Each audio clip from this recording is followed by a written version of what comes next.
So, I hope I'm live. I think I am. I never can see it, just because of the freaking YouTube thing.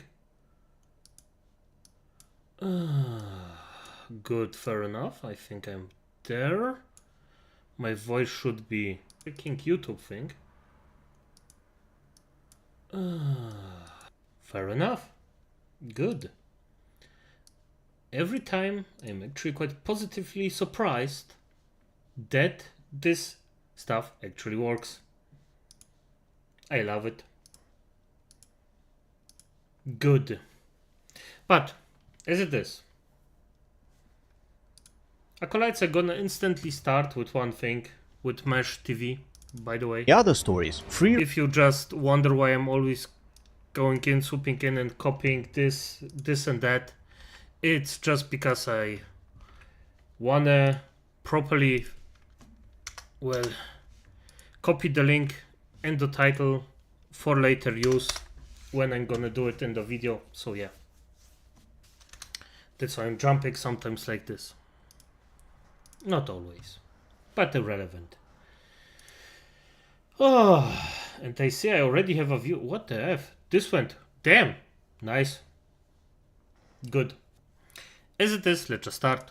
It treats you as an adult. It doesn't lean on familiar tropes to make things easy. Instead, it expects you to commence your cognitive capabilities and see that beyond archetypes lie people, not labels. This is actually something that a lot of new age or people who just came in the industry that do the new things, the modern audience things, just doesn't understand. You can have an archetype, but this archetype isn't the personality of the character. And it's just disgusting how they treat characters. So yeah, that's why I love Farron. Hello, comrade. My name is Mahis. Come, get yourself a beverage and sit down with me. We got a beaten path to go off of. Alright, before we proceed, let me admit that you can describe most of the cast with a few words, like a cowardly warrior or a stick up his rear. It doesn't mean boo, one-dimensional gimmick, and so on. Anybody can say that about anyone, because we all have an inner core. Some a bit less than others, but that's beside the point. There is always a central characteristic that branches out into whatever else, and Freerun lets this metaphorical tree grow for most of its characters beyond what you traditionally expect. By the way, if you expect me to actually be like, I don't like Freerun is a freaking legendary show, and as this presents the entire thing is just beautifully, as he just explained. You have the archetype and they let them grow. They actually built up the freaking entire personality of theirs step by step, and I just love it. It's just beautiful. Nothing too crazy. Just a few brushstrokes that make these individuals come to life and make the world itself feel like it does exist without RMC dictating most development. Exactly. I will focus on the first half of that statement for the purpose. And it's natural. It comes natural. It doesn't come with any thingy bobs, it's just natural. Of this video, because I appreciate a lot the complexity of someone like Himmel, who at first glance looks like your run-of-the-mill Mary Sue with little to no flaws, succeeding in everything he does. However, before we go breaking down, let's quickly answer why we employ archetypes in the first place. For simplicity, basically. It's much easier to follow a story where you can quickly identify who's who and what to expect from them. Demon Slayer or solo leveling are the prime examples of that, since they focus pretty much exclusively on the entertainment aspect of the viewing experience, which would have been significantly diminished if the viewer was forced to either remember the compounding effects of specific events for specific characters, or constantly reanalyze where does somebody fall on the alignment chart. That's why you don't see Psychopaths or Code Geass reach this level of popularity, as, let's be honest, the majority of the media consumers would rather watch a decent, straightforward story than some genius-level, multi-layered gigabrain drama that you need at least a bottle of vodka and several wiki tabs open to even begin to comprehend. Deciphering the plot this way. Most of those things are bollocks, anyway. So yeah, it's bullshit. It's simply most science you hear in animes is just bollocks, or it just makes sense in the anime, so you don't have to think about it that much, in my opinion. Just accept it as it is. So, It can actually be fun at times, if not for the tons of ads and other nonsense. I swear, it used to feel like playing Minesweeper, but thanks to NordVPN, who we've partnered up with for this video, I can now perform my important research in peace. It's not just a virtual private network to encrypt data. It's a whole app you can use to improve your internet experience. Nice. It's their mission, after all, to make it free from online threats, censorship, and surveillance. A very ambitious goal, which they go towards one account at a time. Up to 10 devices though. I personally have no need for that many, as my biggest concern is security, like when my out using their... By the way, if you want to support Mesh TV optimally, Mahish TV, optimally use the links that he is actually using, because you like, comment, like this stuff helps every creator, or just watching the video. Simply, if you're done with me, just go and watch his video without me yapping, because there are also the cases that are simply that a lot of creators actually don't understand this. Their stuff isn't just interesting for somebody, and they are only interested in the thing that the YouTuber actually says or reacts to it or makes a comment about it. And it's a fairly hard fact to actually accept. But I would say that most of the time, viewers that actually watch this stuff, they watch both. It's like the case with XQC. By the way, I despise how XQC actually does his stuff. It's just... he should show the creator more, but people don't want to watch the video. They want to see the clown. And if the clown watches a video, well, then it is what it is. A rich clown, but a clown nonetheless. Their app. Keeping track of all the intricacies in an already complex story is just too much work, and if you think I'm exaggerating a bit, which I do, look no further than the ability of the main character in most shonens. It's either punch hard, blast an energy wave, use some fancy item, not to mention bullshit form 2-3-10 that increases their stats by X amount. Yep. Nothing wrong with that, as you can still find creative ways to utilize them and make it interesting, yet the point stands regardless. There is a correlation between having an easily digestible narrative and how big of an audience it can reach. That's the beauty of archetypes. It simplifies the process for everyone involved. But too little of it is bad, and too much of it is arguably worse, because you don't even get points for trying. Freerun falls into the sweet spot for me. A perfect balance of I see where this is going, and wait, there is more. We are not going to go into much detail about characters who I... And he's correct about this one, also on point. The thing is, at the end of the day, you need the exact amount of character development for everybody, and there is an optimal way of actually doing it. You need a mix of action and character development to actually have a cohesive story like this. And Fearon just nails it. Yet to be explored, or pretty self-explanatory like Kraft the Monk. No doubt he has stories to tell and transformations to note on account of him being a hero of his time comparable to the current holder of the title, but for now that's all he is. A forgotten champion who is potentially OP AF and a good man all around. Fucking hell. I just can't not bring up the fact that, although we saw him for only half an episode, he somehow has more substance than certain prominent characters in other shows. Like, the way he didn't scold Ubel for killing people when she's clearly strong enough not to use lethal force in defending herself against some schmucks. For a man of the cloth and a savior of untold numbers, that wasn't necessarily uncharacteristic, but intriguing nonetheless. Makes you wonder if he on his path to the goddess at some point didn't value life as much as he does now. Okay, Jikandes, time to get into the meat and potatoes of this video, starting with our one and only Himari Himster himself, Himmel the hero. It's I freaking... After I started watching it, because everyone said that Farron is just so freaking good, and if something's overhyped to this degree, I always have a negative approach to it.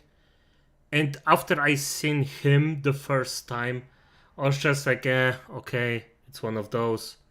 Nothing special, fair enough, but I got proven wrong. And I am so happy that I actually got proven wrong. undeniable that he's a true paragon of virtue and ability, someone who really deserves the title of a hero. He set off on his journey Skyrim style, defeated the Demon Daddy, and earned everybody's respect. Typically, this archetype is reserved for the protagonist of the story and is developed throughout the whole narrative, not established at the very beginning. So, a more fair analog would be someone like Minato, who has performed a heroic deed before the show kicks off, although it's still not a one-to-one comparison. In any case, nothing groundbreaking. By the way, I think that comparing the stories of Naruto to Frieren is actually a disservice to Frieren. Because Naruto's storylines have nothing compared to Frieren, and it's just a legendary show, let's just say it like this. New here until we get into fine detail. Take the aforementioned Yellow Flash. He was, how can I say, adult-like in every aspect right from the get-go. Himmel was what, in his 30s? It's hard to tell with this anime sometimes, and you could clearly see that occasionally he would talk or behave immaturely as a young person ought to. Naruto's dad was also goofy every once in a while, but he didn't have any negative traits whatsoever, as opposed to Mr. Sky, who had quite a bit of pride in his early days, even though it was treated as a gag. He also failed quite a bit, majorly, which added to the realism of his character. First, he couldn't pull the sword from the stone. It's a goal he had for years, and you could tell how much it saddened him not to be able to wield the real hero sword. Yet instead of letting that defeat him, he quickly bounced back by tapping into his wisdom/leadership skills and changing his aspirations to fake it till you make it. Secondly, he let his virtue over. And this is the thing about this. He just started so bad. He just started like a normal human being. And he just went up like a... He was from the start a normal human being, and then he just stayed that way. He learned. He was a Mary Sue at some point, yes, maybe. But we all seen that he learned. And it was just beautiful. Beautiful. Overshadow common sense, choosing to give this demon a chance, which ended up ruining more lives. It wasn't the All Might admitting that there are people he cannot help due to it being physically impossible, rather it was more of what Yuji and Fushiguro were arguing about in regards to regretting saving somebody. It's a very unique situation, as normally, when a hero spares a villain, they turn their life around in an attempt to show the viewer that everyone has some good in them and that mercy can lead to redemption. Not in this case. The hero's decision directly led to one person dying and another losing everything, increasing the weight of Himmel's journey and elevating him as a character. Thirdly, he fumbled to bag Frieren. Again, in the traditional storytelling, almost always the main guy and the main girl will end up together, as it's a logical conclusion to two people of opposite chromosomal constitution going on a life-changing adventure. It's borderline criminal that some authors refuse to do that, as is the case with My Hero Aka, where we have several couples with great chemistry who have shown affection on more than several occasions, Deku Uraraka, Denki Kyoka, Kirishima Mina, and somehow none of them end up together or with... Yeah, and that's so strange about the entire thing. The components were there. Nothing happened with them. And the thing is, life isn't always like written down and goes freaking perfectly as an anime does. But the chemistry was freaking there. Always. Oi, hello James. What's annoying? Is anybody at all after everything they've been through.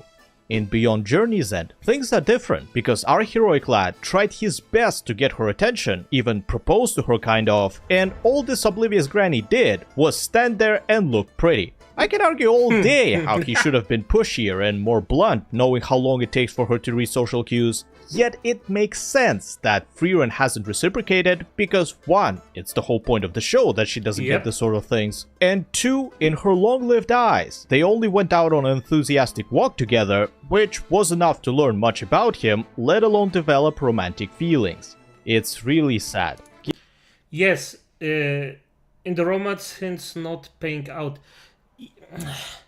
I mean, yes, it is annoying, and I'm gonna disagree with you because, or in my opinion, you can do it a bad way and in a good way. And as he just explained, or the way that it actually didn't work out in Free Ren was beautifully done. It was done on point between her and Hamill. It was just perfect. It fit in the story and it was fine. In my opinion, it wasn't annoying. Now, what My Hero Academia did, that was fucking stupid. It was so annoying. And yeah, as you say, it was stupid that none of those actually played out. There was so much chemistry between the characters. It was not understandable why it didn't work. Here, in Freren, it's understandable why. You know on point and instantly why it didn't work. You just know that those two characters lived in a different, let's just say, quote-unquote world. And it just added to the story to a very high degree. And I'm gonna be honest, I just loved it.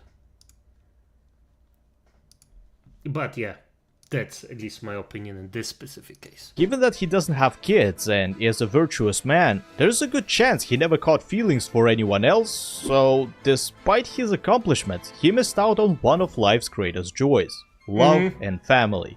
Yep. Himmel undoubtedly is the hero of his tale, yet unlike for most characters of his archetype, I can confidently say that he lived happily ever after. His party disbanded, the world was at peace, not really needing his active service, and the elven waifu he cherished fucked off for half a century. Speaking of whom, Frieren is someone I won't describe as archetypical per se, since she's a mix of many, like the OP main character, the mentor, Kudere, and so on. Mostly over— Yes, she is. And yes, see, James? Exactly. It made sense in this context. That's why I think it wasn't bollocks. And just beautifully done. A power protagonist, of course, but there are key elements that are taken from other prominent models that make her unique.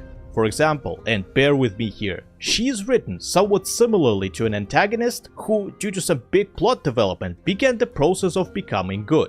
Sounds crazy, until you put her next to Gaara and see that they both didn't care about others until a special person showed them what's what, then started getting close with people in their immediate circle, and later continued to expand their connections, learning to appreciate various companies as well as the time spent with them. I understand that there is a huge difference between the two, be it chaotic evil versus natural good, or how they get to those points in their lives. My argument is that both follow a very similar emotional development curve, which is not something a common protagonist does. Another non-archetypical behavior she exhibits is being dense or emotionally underbaked, considering her age. Usually, older people in anime tend to be wise, mature, and perceptive, as living a long life often implies accumulating a lot of experience in dealing with, well, life itself and other people who are living it. They come in different forms. Sometimes it's a pervy sage, maybe a funny chairman, or a legendary pirate captain, and are often the ones who teach, the younger generation about the world as well as their own self. There are a few of them in the show: Hyter, who we will get to, Old Man Fall, and most fittingly, Denken. But, regardless of their advanced age, even all of theirs combined with the rest of the cast minus Aizen and the elves is still less than how long Frieren lived, which should make her the wisest of the bunch. I mean, I agree and disagree. If you're actually living isolated and don't know stuff, or basically, if you grow up your entire life knowing that your life is endlessly long, you won't cherish it as much. You won't have the necessary motivation to actually grow up quick. I mean, we humans, we need to grow up very quick. Very, very quick. Frieren, not really. So maybe it makes sense that she didn't have this wisdom, but... well, I mean, maybe it just wasn't necessary over the years, so yeah. Not at all, since this story takes a different approach to how wisdom is collected. Humans have a limited lifespan, and thus are forced to use it efficiently, which accelerates their development. More often than not, it's them who provide our immortal icicle with valuable insight on the intricacies of how the world and society works, even though they lived for only a fraction of her life. She is knowledgeable in many other areas, absolutely, yet given her biology, which doesn't encourage her to do anything really, there wasn't much of a need for her. I should have waited, because it says the exact same thing as I just did. Freak, yeah. To dwell on things or deeply self-reflect. Add the fact that she had one hell of a past which discouraged social connections, plus her perception of time, and you have an individual who doesn't understand half of what other people do or why, even after living for 1,000 years. Following the granny, we have Fern. She is a rather conventional prodigy student slash tsundere, whose flavor, if you will, comes from the execution that... Oh wait, this is actually wisdom here, James. Garawas made into a villain. Frieren just has apathy. Apathy is death. Apathy is death. Kotor too. It's still wisdom though. It's very wise, yes. Yes. Apathy is basically a form of stagnation, and if you just don't move forward or don't just stay always on the same amount of anything, well, you're done. That smoothes a lot of rough edges often associated with these two archetypes. Look at her personality. Yes, she's quick to pout or get frustrated just as any character of the sort, but she's also openly caring, motherly even, big-hearted and appreciative. There isn't this stark contrast between her soft side and cold side, like in the case of Taiga, who will often inflict violence on Ryuji while trying to say something nice. Instead, the Minimi always acts in accordance with the situation and will even apologize or take accountability when she is in the wrong. Her mean girl attitude is not just a quirk assigned to her by the author, it's a product of her environment. She didn't touch base with many people her age or of varying personalities, and only had stoic, emotionally stable role models, leaving her unprepared for interacting with everyone else. Yes, and by the way, he's showing extremes, but you know, both animes have their own charms. Let's just say it like this, that he just shown like extreme overdone things are just funny most of the time. Naturally, she would try to mimic this grown-up behavior and have reservation for someone as immature as Stark, since in her eyes, this is not how a normal person should act. I say mimic because although Fern adopts this mature behavior, she hasn't yet developed the emotional intelligence of a proper adult, which results in those outbursts of chickenflation and not considering other people's feelings or situations. For example, the time she calls our Crimson Warrior a perv for asking what an undressing potion does. He literally has no clue, but due to her upbringing by a priest, her master saying young men like this kind of stuff, and him noting how the clouds look like boobs, she jumped to this conclusion, disregarding his ignorance about the vile concoction. It's kind of funny that even though she babies Frieren, accuses Stark of being immature, and acts all proper with Zion, she fails to realize how childish her behavior is. However, Fern does improve a lot after interacting with so many people, especially following the ball at Lord Orden's, where she was forced outside her comfort zone and saw our boy from a different perspective. The dance itself also helped immensely, since being so physically close to someone for an extended period of time breaks certain barriers and allows for a more open-minded communication. I love how, as of that episode, we see them interacting more with less pretense, both in the foreground and in the background. Yep. On point. And boobs. Hell yeah. Cloud boobs. I think every young man, Lich, knows and seen those things in the clouds at one point. Just saying it's natural. And yes, as I said, the story of growing, he is so correct. I just cannot say how many times I just think that this guy is on point with this entire thing. Damn. Yes. No, not just gay men like boobs. Even women like boobs. Yeah. Everybody likes boobs. If boobs were sentient, they would like themselves. You wouldn't have a boob that actually doesn't like itself. Pretty much exactly what I was talking about during my Fixing Academia rant, where I argued that it's a good idea to show two characters getting closer by adding a few panels of them doing something casual together. That's the appeal of Fern's character. She doesn't get stuck with a certain label for no reason. Quite the opposite. She constantly evolves both as a person and a mage, even though some of her poor qualities are harder to erase. I doubt she ever forgot how Frieren refused Hydra's request to take on an apprentice, citing high fatality rates among fledgling mages. This, combined with the desire to show her savior that he didn't make a mistake preventing her from taking that leap, clearly had a lasting impact on her. I bet this is the main source of her prickly know-it-all attitude. She constantly strives to be a good girl and benefit the party, as there are several instances where she expressed fear of not being enough. Remember the time Fern straight up asked her mistress if she's of any real use? Suddenly, it makes sense why she feels the need to be superior and boss everyone around. In many ways, she's similar to Katara, who at a very young age had to pick up the pieces and be the adult in the room, taking care of others when she herself needed care just as much. It's not only the combination of archetypes that makes our purple-haired mage stand out, it's the depth to which they are explored, coupled with a very realistic portrayal of her character. Yes, and the way it's presented in the anime. Because you can have the best freaking character arc in the world. If it's presented wrongly, it's kaput. You just have to, everything has to fit. And with her, on point, time after time after time after time again. As with a lot of characters. Next, we have two individuals we can talk about simultaneously because they represent the same model, the cowardly warrior. Aizen and Stark are pretty straightforward as far as writing goes, but there are a few neat details worth discussing. Compare the best boy to the second best girl. Their backstories share some parallels, with the biggest difference being how they grew up after their respective mentors took over. Stark is far more emotionally expressive and chill because he never felt the need to hide his cowardice in front of the hero dwarf, unlike Fern, who we've just discussed. Not to say that the ex-corrupt priest was forcing her to be all high and mighty, you get what I mean, I explained her reasons a minute ago. Don't get so defensive, everybody understands. Hey Bowman, have you heard of min-maxing my TRBG build in an underworld?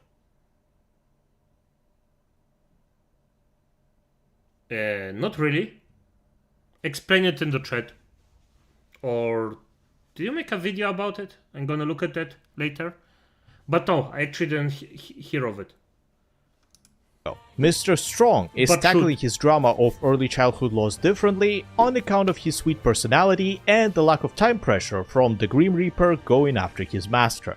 The most interesting part of his persona is the partial self-awareness. On one hand, he knows he's a scaredy cat and tries to overcome it, and on the other, he is totally oblivious to his strength. Aizen was past this point during his time adventuring with Himmel, feeling afraid all the same, yet doing what he was supposed to, knowing full well how competent he is. His apprentice, though, just embarked on this road of self-discovery and, with the help of Friren's party, has already achieved some serious progress.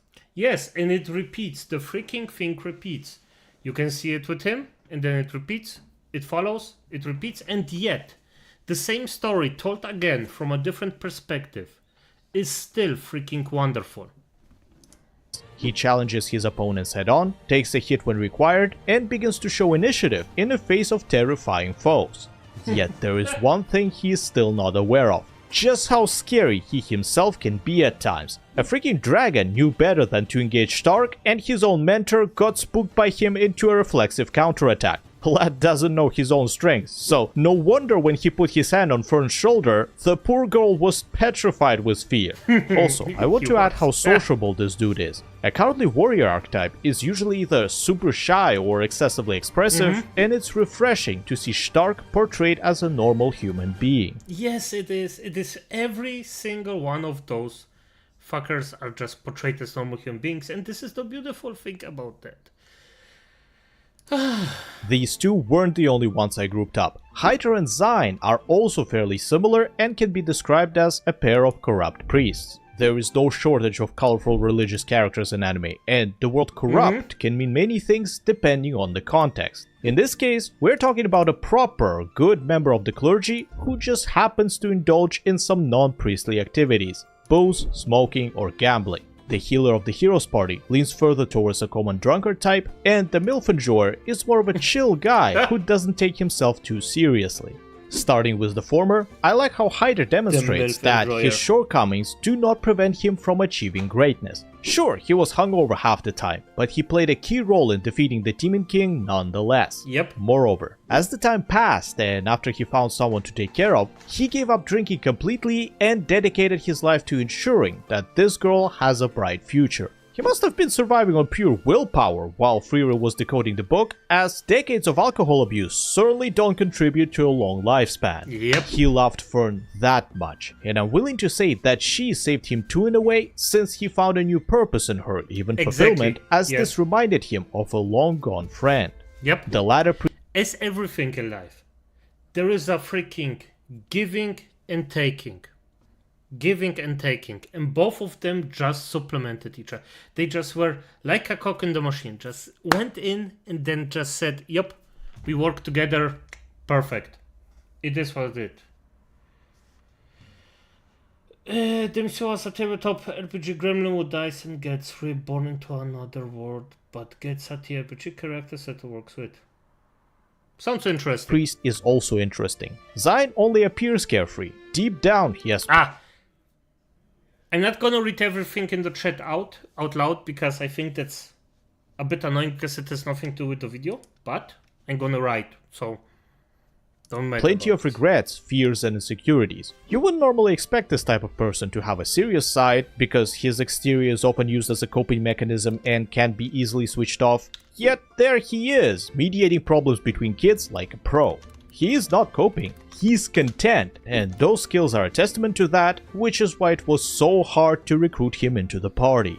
It all comes down to realism and logic. When a cliché is written with even a modicum of thought, it transforms into a new spin on the trope. The situation with his sibling is what brought the character together for me, as we can all relate to the stupid habit of not expressing ourselves and our wishes to another person due to being afraid of upsetting them or messing something up. Yep. Now, since we kinda moved away from the main cast, why don't we quickly tackle a few more? With the arrival at Oysthurst, we got introduced to a plethora of characters, most of whom were pretty self-explanatory, but it's the ones who were not that we are going to talk about. Ubel the Cutting Mage. Oh boy, where do I even begin? I don't have an equivalent comparison to give you, so let's discuss what makes her different. She is not a cold-blooded psycho who relishes in killing people and stalking their love interest. There's a bit of that to her, don't get me wrong, but it's way less pronounced than in any other crazy anime girl I can think of. She is the definition of chaotic neutral, capable of both good and bad without leaning heavily into either. Her unpredictability isn't always dangerous necessarily, it simply makes her harder to pin down. That said, she is a few fries short of a happy meal. Somewhere in her head, there's definitely a screw loose, but other than that, she's surprisingly human. Like, when it comes to killing, Ubel needs a reason, be it overconfidence or getting threatened, so she doesn't go around slaughtering people willy-nilly. If anything, she applies the same line of thinking to herself and borderline... This is my waifu, by the way. This is my freaking free-reign waifu. I'm just gonna admit it, because I think it's pretty obvious in my opinion, but yes. Wishes for somebody to kill her, which is evident by her tendency to take huge risks. This sassy sorceress also displays normal behavior, such as when Fern mentioned that she can see through clothes, her first reaction was to cover up her body. Then she expresses an honest desire to know more about a person she's interested in, yes, with ulterior motives. Still, it's not something a psychopath can do, so hey, that's a good sign. Many people say, oh, she shouldn't have been promoted, it's because she's fan favorite, or that she's whack so Zeria liked her. Do you realize that Ubel killed an untouchable first-class mage in her previous exam just by walking past him, completely dominated another one both in and out of combat, learned a dangerous binding spell by copying it, and that Senza, in plain English, admitted that she's on a whole other level with her ability to visualize? When it comes to the mage exam, there is hardly anyone who deserves to be passed more than she does, and the spell mummy definitely recognized that, on top of whatever she read in her mind. Fuck yeah, and she did it. And no, my women don't always have a screw loose. This is an exception to the rule. Because she has a similar moral code to me.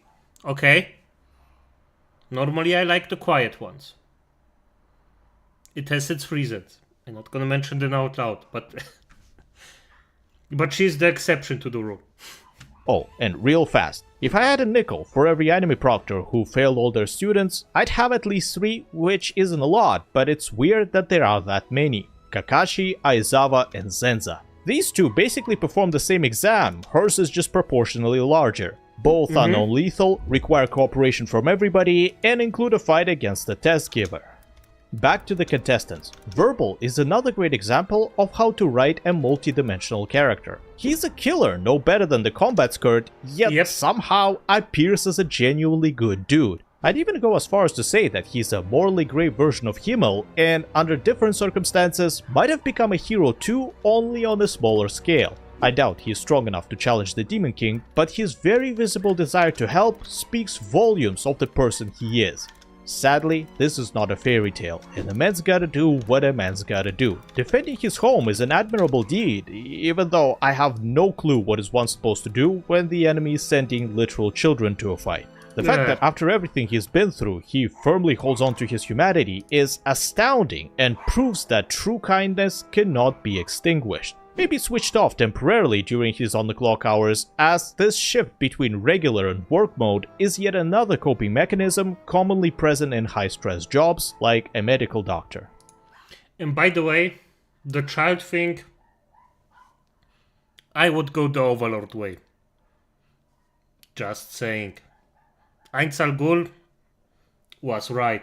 I mean the archer from that worships Ainz al Ghul. This was the correct decision. So here, mowing time.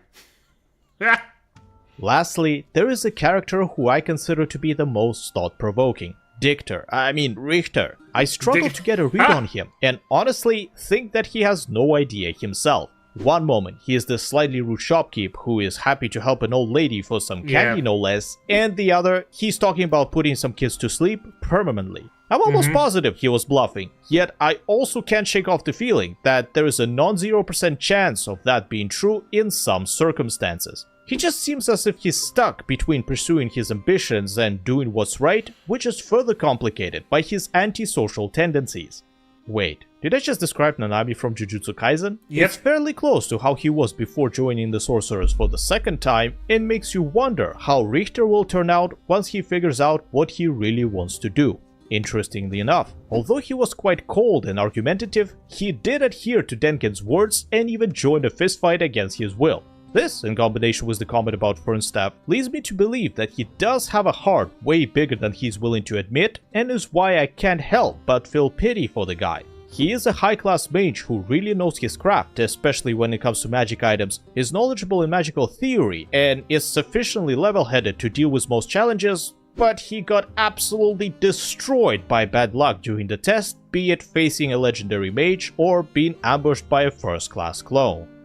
Almost the entirety of Freeren's cast has something special about them. As mentioned before, they just feel so alive because behind every character there is a journey waiting to be uncovered. It's precisely this sense of hidden depth that makes the viewing process so exciting and what sets Beyond Journey's End apart from many others.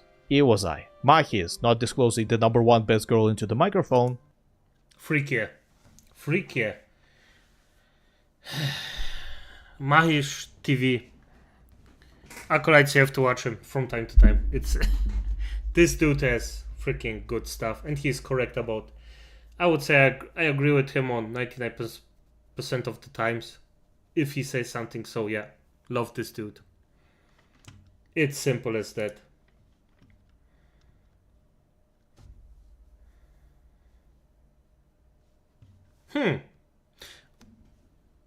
Okay, so basically a level up system.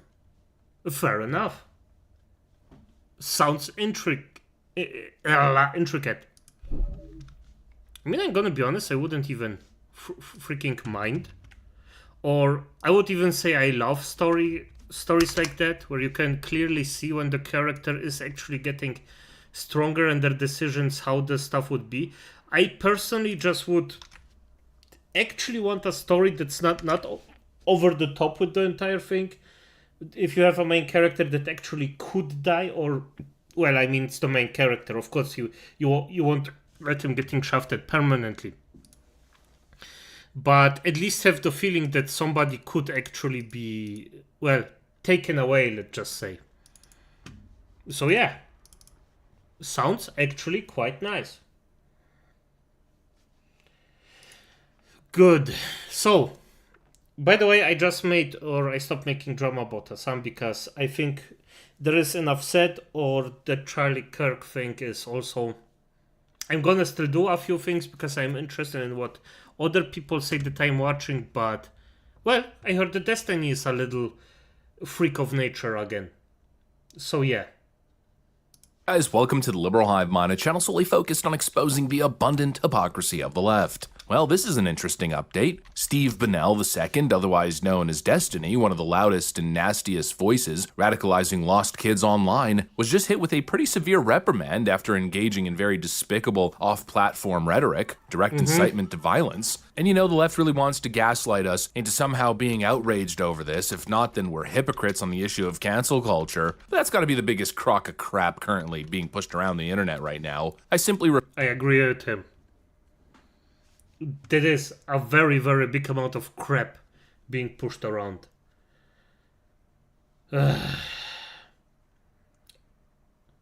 Damn.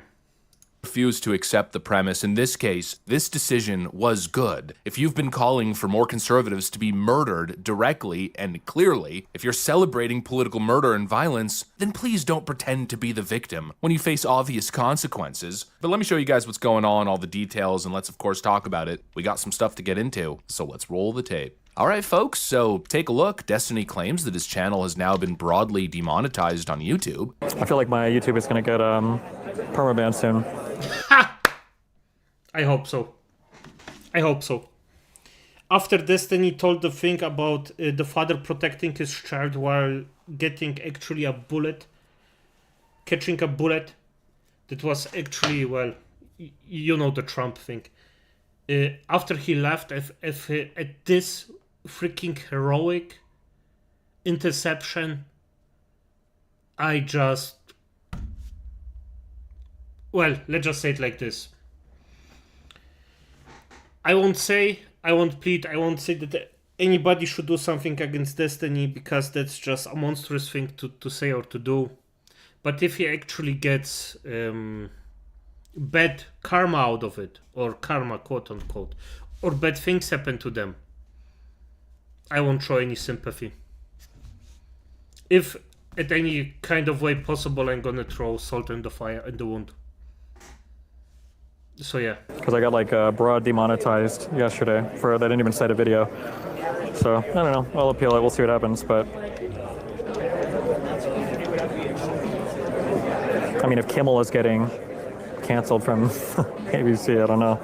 And of course, quick context and caveat, for purposes of full transparency, Destiny, of course, is an online troll and provocateur. Just recently, he lied and rage-baited the internet into thinking that he was banned on Twitch for his comments about Charlie Kirk, but that Twitch ban post was actually from 2022 and he was simply recycling it to basically mislead his detractors. Now, it's possible that some of this is theater, but based on what we're seeing from his actual viewers, it seems as though his channel memberships have been cancelled, as well as his live stream super chat is now fully disabled, so basically a loss of revenue functions. It does look real, unless Destiny himself actually shut off the monetization functions, which would be next level. I think it's credible. So I'm operating under the assumption, the premise, that it is in fact real and Destiny has been demonetized. And I gotta tell you, I never thought I'd sit here and celebrate somebody's demonetization, but in this case, oh, I am celebrating. And again, I'll repeat, I will not be gaslit into believing that this is the same thing as left-wing cancel culture. Don't even try it. You know what? I'm gonna say it like this. I understand his point, that he sees us as something different. And I would even argue that it is something different, but at the end of the day, it doesn't matter. We are using the exact same tools that the other side used against us for years. And they demanded it. Now we're showing what happens when those tools gets used against you. And people who actually promote usage of these tools should suffer. Twice as much, in my opinion. So, no pity from me. And yes, this is the heartless part of me, because I do not care. They should freaking get shafted optimally with their own tools. This is not the same thing as somebody getting banned for questioning a medical procedure or simply having a differing opinion or position on abortion or trans issues. No, Destiny's demonetization, I think, is quite self-evident. And I mean that quite literally. I don't even think I have to argue it. All I need to do is play some of the clips of him speaking, and it becomes very obvious why platforms view him as a liability, and they're now turning on him. Dude, the firefighter guy, Trump, the people that support him. I just want you to know, okay? If one of you were in the crowd and you're a conservative fan of mine and you end up, getting blown away or whatever the I'm making fun of you the next day on Twitter. I am. Conservatives have been disgusting for years, which is why I don't give a about anybody that winds up at any of these rallies and gets shot or whatever the You need conservatives to be afraid of getting killed when they go to events so that they look to their leadership to turn down the temperature. You have no, And by the way, I am just shafting in right now. This person, even he actually argued for a time, this is an old clip, but he still agrees with those things. So that the fact that it's an old clip is relevant because the old clip is still relevant. It's still his opinion right now, so what the heck? It's actually kind of scary, how close I was to getting people together to go down to his house and kill his family. Or it would have just been him and his father. Because I didn't know anything about it. I mean, just last week, Destiny essentially called for more conservatives to be murdered. Let that sink in. And he wasn't joking. He wasn't being ironic. He basically stated outright that he believes more people on our side should die. That's incitement to violence. That crosses every line in the book. He's not just disagreeing with me or you. No, he's explicitly saying that I should be shot. That more people in my line of work should be assassinated for our viewpoints. We also know that he celebrated Cory Compatore's murder at a Trump rally. He called it justified. In other words, if I were shot tomorrow at a Trump rally, Destiny would believe that that is justified and he would encourage that. Exactly. That's who this guy is. And that's the kind of rhetoric that he's releasing online. And so let me ask you, how is that the same as left-wing cancel culture? Well, obviously it isn't. And I want to be as consistent as possible. I am still against cancel culture. I'm not cheering when people get punished for benign opinions. If a left-winger was deplatformed for something mild, I'd be the first person to step up and condemn it. But that is not what this is. Oh, you are a way better person than me. Oh, you are a way better person than me. I wouldn't want it to be, but it's complicated. If he gets kicked off the internet, I wouldn't be sad. Exactly, if he gets kicked out, yes. And it's basically not because of the differing opinion, but because he is actually freaking trying to assign violence to everything. He speaks like he wants bad things to happen to everyone.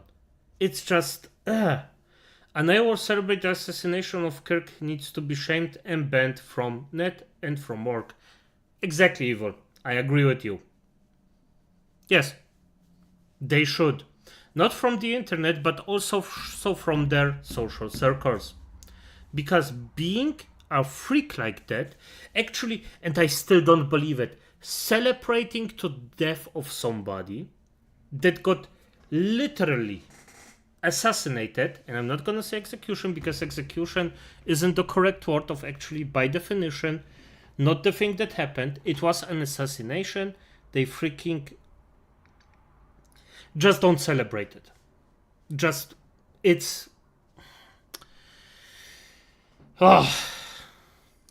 This is a punishment for incitement, for violent rhetoric, for justifying political murder. That is entirely different. And let me issue a challenge to anybody watching. Please, name me one case where a left-winger was deplatformed for a normal, benign opinion. Go ahead. I will wait. If it exists, please show it to me, and I will again be the first person to side with that individual, regardless of whether they're on the left or the right. No, for a benign? No. See, this is the thing. This is the freaking thing. Sometimes words matter. If you, as he said, if it was a benign thing that maybe just went under my skin, that wasn't an explicit call to violence or celebrating the offing of someone, just an opinion that I disagree with, I would also defend the person. Why? Because just because of just because of a different opinion, you shouldn't ban someone. Somebody who celebrates act of violence like this, yes. But in my opinion, if you celebrate act of violence or call for them, this is the point of no, free speech has nothing to say here anymore. This is just disgusting behavior. Get the F out. But the reality is, examples of that almost don't exist, because we know historically the hammer has only come down almost exclusively on conservatives. And Yes. so no, Destiny is not a victim here. Rather, I believe he's the architect of his own destruction. This is the inevitable result of years of spewing poison and pretending that, oh, it's just jokes. It's just hyperbolic commentary. It obviously isn't. And clearly this isn't even a free speech issue. Demonetization is not the same thing as deplatforming. I'm not saying that Destiny Exactly. should lose his right to speak. No, my view there is quite clear. Unless a court convicts him of direct criminal incitement, then I don't want him thrown in jail. I don't want him permanently gagged off the internet. I don't want him sent to a gulag or a I want re-education camp, like many of the left seem to want. No, he can keep talking if the platforms let him. But companies now taking away the ability to profit off of inciting terrorism in the country? That's not cancel culture. That's companies for the first time actually doing the right thing. You know, that's where the line. And by the way, I disagree with him. Destiny said enough of disgusting things to actually get thrown out of the internet permanently, and did things that also aren't okay. Like with his wife or girlfriend or someone, that he shown the freaking, let's just say, POR stuff that they did together.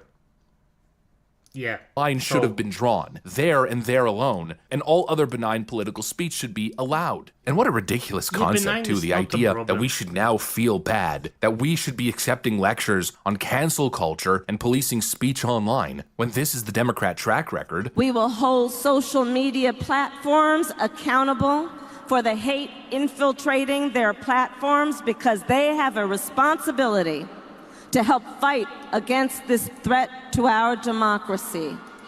And if you profit off of hate, if you act as a megaphone for misinformation or cyber warfare, if you don't police your platforms, we are going to hold you accountable. I think we need to put... And yet,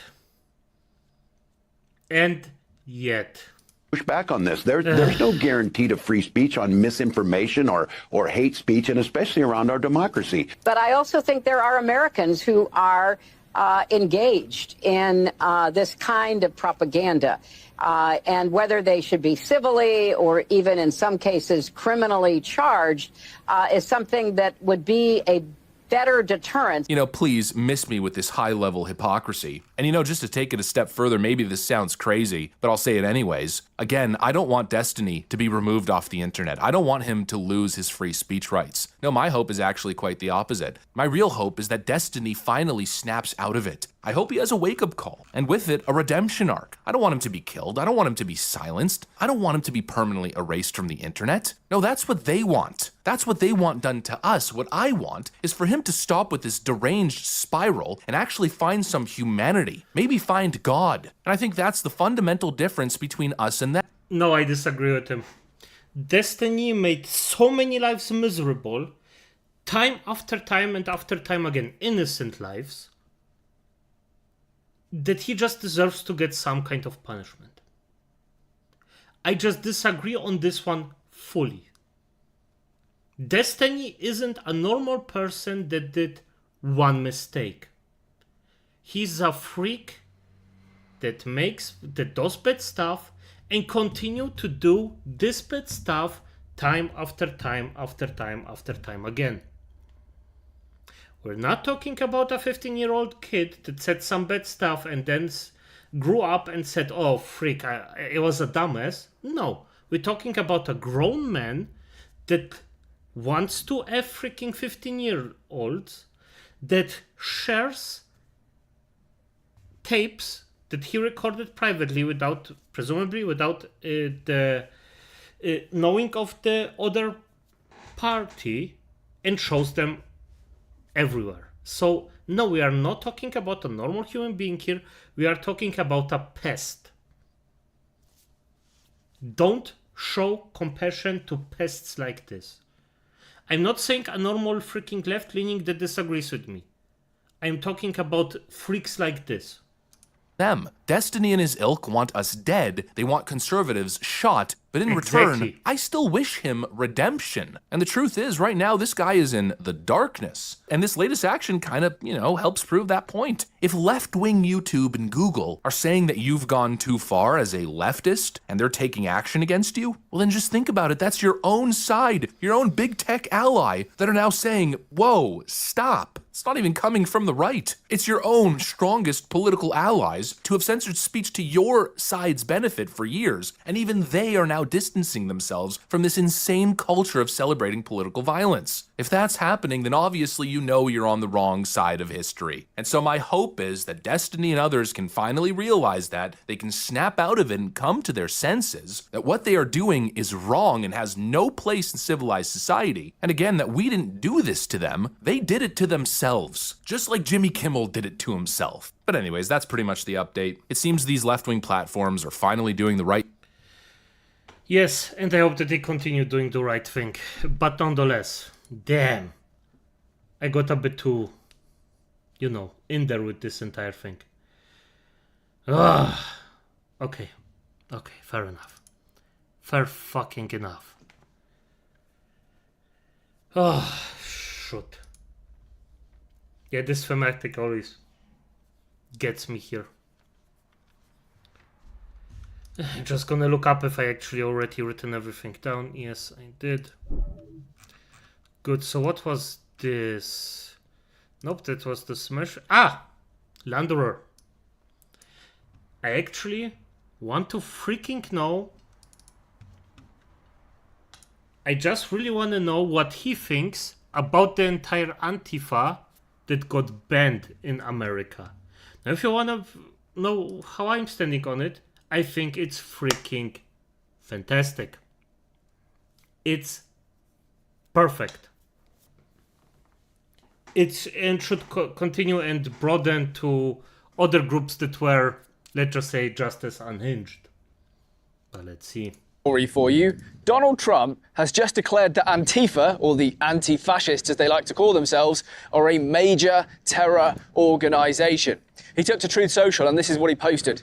I am pleased to inform our many USA patriots that I am designating Antifa, a sick, dangerous, radical left disaster, as a major terrorist organization. Good. I will be strongly recommending that those funding Antifa be thoroughly investigated in accordance with the highest legal standards and practices. Thank you for your attention to this matter. He always puts that at the end of his tweets. Thank you for your attention to this matter. Yeah. Anyway, I can't say I'm surprised, right? After what happened to Charlie Kirk, and I don't know if Charlie Kirk's shooter was specifically involved with Antifa, but what we do know is that he was a radical left-wing activist. He was a radical lefty. He doesn't even have to be with Antifa. I do not care. This person deserves to be punished for what he did. If he was in the group, irrelevant. No, it's not irrelevant. But you know what I mean. And so it doesn't really surprise me that there's a lot of blowback coming against the left now, because for far too long, particularly on social media platforms like Reddit and Blue Sky, these people have been encouraging, celebrating, and frankly, in many cases, inciting violence. And I guess Donald Trump is saying that's not going to wash anymore. Let's get into it. Now, before we get into the meat of this topic, there's an argument that I've seen people on the left making, and I just want to address it because it makes no sense whatsoever. You have to be pretty dumb to believe this. But it goes along the lines of, well, Trump has just banned Antifa, the anti-fascists, and that proves that Donald Trump is a fascist.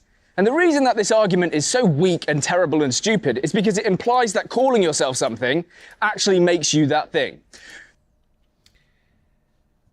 This is such stupid reasoning.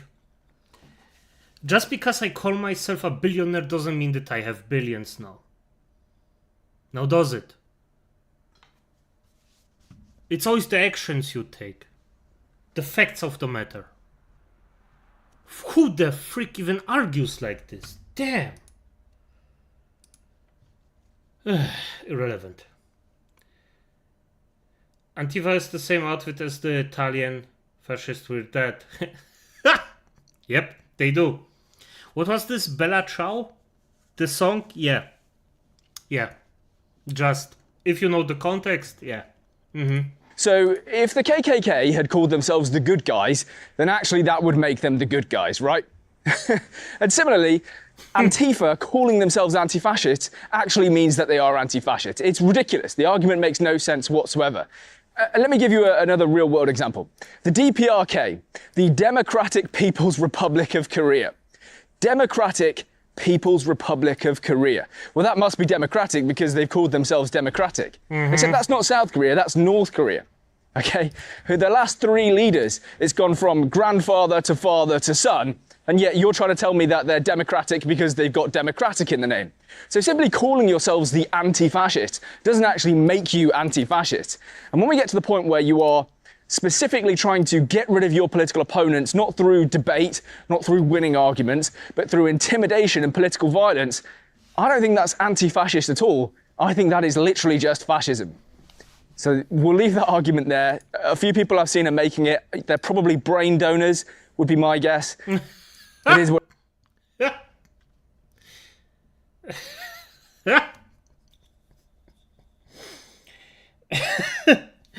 You cannot donate what you don't have. And yes, I also like the song, but... What it is, terrible argument. God help anyone who says that. Anyway, this situation is actually a little bit more complicated than people realise, because here in the UK, if your organisation is declared as a proscribed group, that's really meaningful. That means that any expression of support or actual support to that organisation is a criminal matter. And we saw this recently with Palestine Action. They were proscribed, and then we saw people holding placards saying, I support Palestine Action, while they were all getting arrested. Good. Because that is a criminal offence. Good. It's different in America. When it comes to domestic organisations, they cannot be prescribed in the same way. Membership of them cannot be banned. Expressing support for them cannot be banned. And that's because of the First Amendment. Now, I will say it's different when it comes to overseas organisations. So something like Al-Qaeda, which is obviously not based in America, they can be prescribed, and any kind of support for them would be criminal. But yeah, when it comes to domestic organisations, which I presume Antifa, they're going to say are a domestic organisation, they can't be prescribed in the same way. And the result of that is, this is kind of a symbolic gesture, but it doesn't mean that there's nothing Donald Trump can do. Take a listen to this. Do you have plans, and actually this is a great opportunity with all these, do you plan on designating Antifa finally a domestic terror organization? Well, it's something I would do, yeah. If I have support from the people back here, I think we'd start with Pam, I think. But I would, if you give me, I would do that 100%, and others also, by the way. But Antifa is terrible. Are there other groups that you can make up? There are other groups, yeah, there are other groups. We have some pretty radical groups, and they got away with murder. And also, I've been speaking to the Attorney General about bringing RICO against some of the people that you've been reading about that have been putting up millions and millions of dollars for agitation. These aren't protests. These are crimes, what they're doing, where they're throwing bricks at cars of ICE and Border Patrol. So in that clip, you heard... Yes, surprisingly, throwing bricks can actually hurt somebody. Donald Trump talking about the... Oh, a golden retriever in the background. That's cute. So peaceful. By the way, I have 3 dogs. I won't say the race, but there are 3 little motherfuckers. RICO Act. And that is an American law, federal law, that was introduced to help prosecutors deal with gangs and mafias. Because here's the problem that they had. You have these guys on the ground, okay, the low-level gang members or mafia members who were committing crimes, but the guys at the top were completely untouchable. Even though they were offering them support, financial assistance, they were effectively, you know, the bosses of these guys, they couldn't do anything about it. Exactly. And so this act was brought in to basically say, if a guy on the ground commits some kind of crime, and you have been supporting him with ill-gotten funds, then you yourself are liable for what he has done. Good. Now, that's really fascinating because it means that basically the approach of the Trump organization now is to treat Antifa as if they're a gang. And not just to go after the guys on the ground who are committing low-level criminal activity. Low-level, but that doesn't mean not serious. I'm talking about them, you know, damaging property and starting riots and things like that. Well, of course they will go after... I'm gonna be honest, it shouldn't even matter if it's low-level or high-level. The only difference between those two things should be the... Dringlichkeit, so the priority, because of course if you destroy property and just want to off people, that should have a higher priority than people who steal chupa chups. But if you have a mafia that steals chupa chups all the time, well, it's also something you should deal with. To those guys still, but they're also going to go after the more senior people and the guys who are funding this. And that's why they're using the RICO Act. Now, that is fascinating to me, and I think it'll be really interesting to see if they can actually pull that off and get rid of some of these people who are funding these radical left organizations, because the sentences under the RICO Act are not small. We're talking about like 25 years or even life sentences. So this should put the fear of God into those people who are donating money to these organizations who are... Fear of God. Let them fear me. Freak it. funding it, who are enabling it, who are giving tacit support. We'll see what happens, but I think this is very, very interesting. Maybe we need a bit of a RICO Act here in the UK. Speaking of the UK, does that mean that we're going to see Antifa banned here? Well, I don't know. Oops. We typically do follow the United States on these kinds of matters, and in fact... Everyone follows the United States. In Germany, it's like this. If something happens in the United States that changes the way of anything, let's just say like with feminism, 5 years later, it comes to Germany and happens the exact same way. Right now, it's more of a timing of 3 years, but it's still the same thing. So yes, the United States influenced the entire world no matter what. It's just a matter of time, not if. On just about everything, usually about 3 or 4 years behind. Yes, it's... Damn, freak. I should wait what they're talking about. But do I think that we're going to see Antifa banned here? I'm not convinced, and I'll tell you the reason why. If you look at Antifa in America, they are linked to an extraordinary amount of violence and damage and destruction. Whereas here in the UK, it's really not the same, okay? They may call themselves the same organisation, but it's not actually like a proper organisation. They just sort of wave the same flag.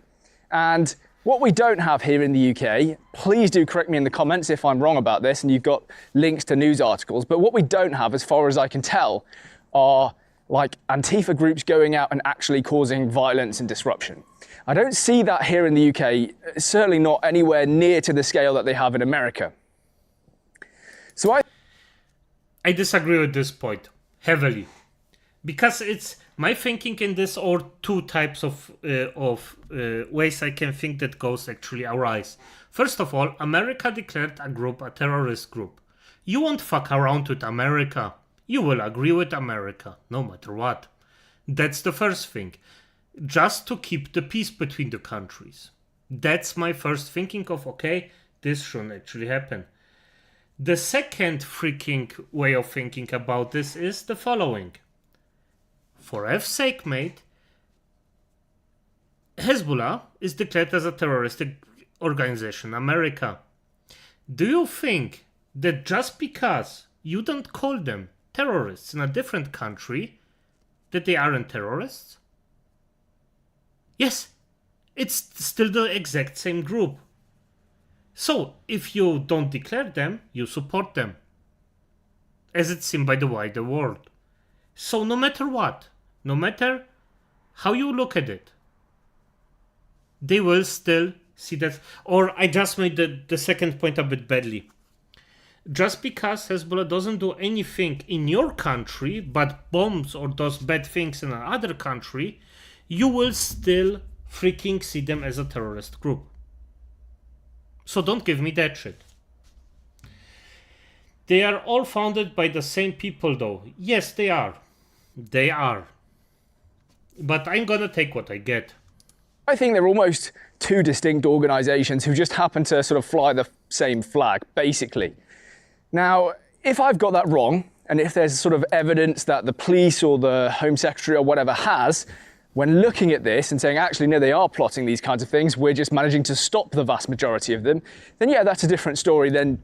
No, or they are just hiding in your country because they know that you don't see them as this kind of organization. It's just, no, there are a lot of options here. Or let's just say it like this. I hope they declare them as such, but let's see.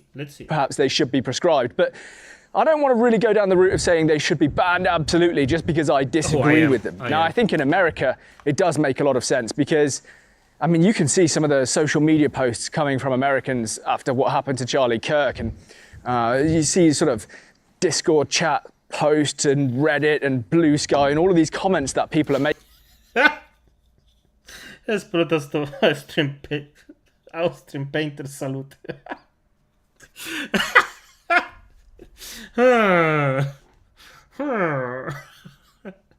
Why would they? But it's true. People need to be reminded that this kind of thing is just totally unacceptable. But I just don't see quite the same level of stuff here in the UK. Of course, we have seen it. We saw it with the Oxford Union president saying some pretty not pleasant comments about Charlie Kirk. But even those comments weren't as bad as some of the ones I've seen coming out of America. Irrelevant. I don't know. I don't like Every single one of Antifa. them. But do I want to just prescribe and ban organisations because I don't like them? Not really. Okay, Antifa probably do. For sure, they want to do that. And yet, because I don't want to do that, somehow I'm the fascist in their eyes. Whatever, make it make sense. I don't know. Anyway, I'll probably leave the video there. I've been taking a couple of days off, primarily because of the weather. This is the best day we've had so far, no rain. Might be a good day tomorrow, so I might film another video. But yeah, I'm working on an indoor space. Basically, I'm taking my garage, clearing out all of the crap out of the garage into the shed to the extent that I can. And it's kind of like a man cave in there anyway. I've got like a home gym and some You freaking up, so I love it. Like, just cleaning up stuff is so freaking relaxing. Damn, I love it. The other day, I just cleansed my freaking car. So relaxing. I just wish I could do it as a job. Damn. But then, cuz, if they could, they would take us out. Yes, exactly. If they could, they would. But that's the state to decide. TV and stuff. And I'm going to try and build somewhere indoor that I can film with a desk and a camera and microphone. I don't really do things half-heartedly. I know that might seem ridiculous because I'm just sort of walking the dog. Speaking of the dog, come on. I'm just walking the dog and talking to a camera, but I tend not to do things half-heartedly. I like to put thought into things, get things right. And so I'm going to do that with the setup. But it will give me... I'm going to be honest, I find it pretty... how's it called? Pretty good in... No, not good. Beeindruckend. Just learn German for that one. It's incredible in my eyes. Yes, good dog. Very good dog. Best dog. Dogos. No matter which dog, all dogs, best dog. But, as I said, I found it outstanding that he can talk, go, move, watch what his dog is doing at the same time, and then talk in the camera, move the camera, and then do his stuff. That's for me at least, or because I know how actually, well, it's not that it's hard, it's just very tiring, and it needs a certain skill for that to do that I am actually impressed with. And if you just sat down on a normal thing and just wouldn't freaking move away, it would be less impressive, at least to me. Somewhere indoors that I can film when the weather is terrible. Because we've basically just got I look at the weather forecast for the next 10 days and it's just rain for the vast majority of it, which is pretty frustrating when you're the guy who walks in a field with his dog and talks to a camera. And the reason I can't do it when it's raining is, first of all, it's kind of just miserable. I tend to take the dog for really short walks when it's raining. But secondly, I mentioned it before that the microphone can get wet and damaged, and people were like, well, just cover it up. Enough. It's not this part of the mic, it's the part that attaches to the camera. And these microphones are like 200 quid. So anyway, long story short, I'm looking at cameras, lenses, computers, desks, chairs. Going to try and build something indoors. I will still try and do as much outdoors filming as I can because I know people love to see the British countryside, but it just gives me a backup option. So that's kind of what I'm working on in the background. And yeah, I'll leave it there. Sorry. No, nothing. Never apologize for a job well done. Doesn't England rain a lot? Presumably yes. As far as I know, it rains a lot, yes. But hey, it is what it is.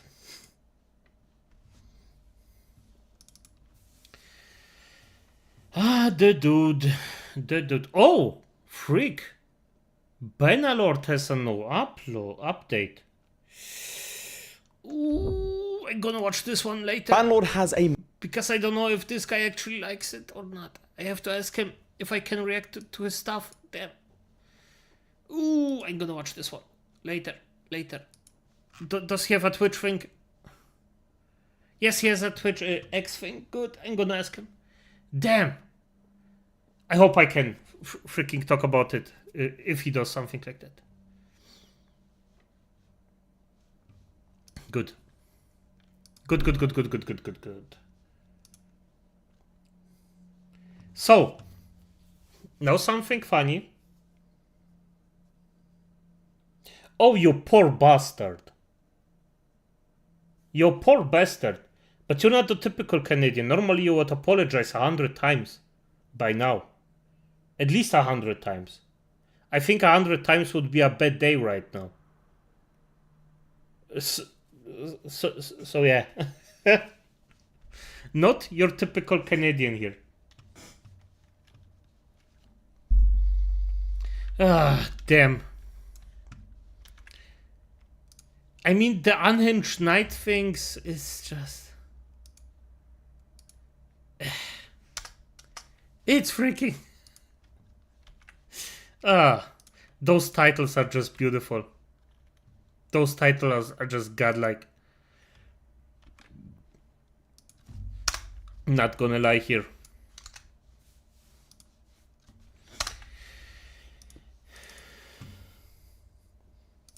Good. So Unhinged Knight. Nice. And he wants to smash a freaking living doll. Wouldn't mind. Oh, 10 years. Okay. Fair enough. Doll. Now in folklore, the living doll monster is an inanimate doll, puppet, or toy that has been brought to life through magical, spiritual, or supernatural means. And Yes. unlike other companions in fairy tales, these creatures are typically malevolent, menacing, and unsettling, and can serve as a vessel for lost souls, demons, or even curses. So more or less... And most of the time the evil part. Very often the evil part. Especially if you have the little porcelain figures. Fuck those. I'm gonna throw every single one of those out if I see one. I despise those. I am a freaking lich and even I think that those dead eyes are too much. Bah! Less like Annabelle. Or more or less like... She's a redhead, a lot of the people are into them. Hey, I'm one of those. I love me some redheads. So, yeah. Either freaking raven black hair or a freaking redhead. Just red fiery head. Like Ronnie! Oh my goodness! As you can Fuck clearly yeah. see with this type of waifu, results may vary. And results may also vary in the folklore of these dolls also, because many different cultures explore the idea of animating objects, such as Japanese folklore, with the beings called Tsukumogami. In Japanese folklore, this tradition involves household objects, including dolls, gaining a spirit or kami after they turn 100 years old, and these animated objects can be harmless or mischievous. Wait, what? I didn't know that. They automatically turn when they are 100 years old? No, I have to look this one up. No way. No. 100 years old.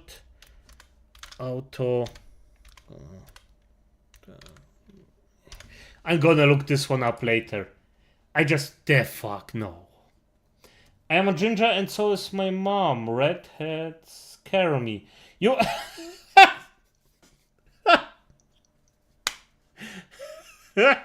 James, I know your weakness. You at my grandma's house? Hate. You had... Oh, hell no. To the new Nana. Fair enough. You too. Okay, fair enough. Depending on how they are treated. Now, if you treat it good, it may continue to be helpful. But if you treat it badly, you finna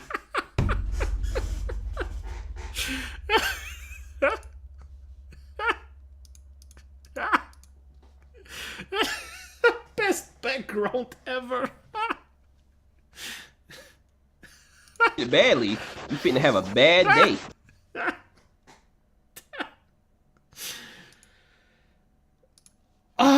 This guy is unhinged. I love it. I love it.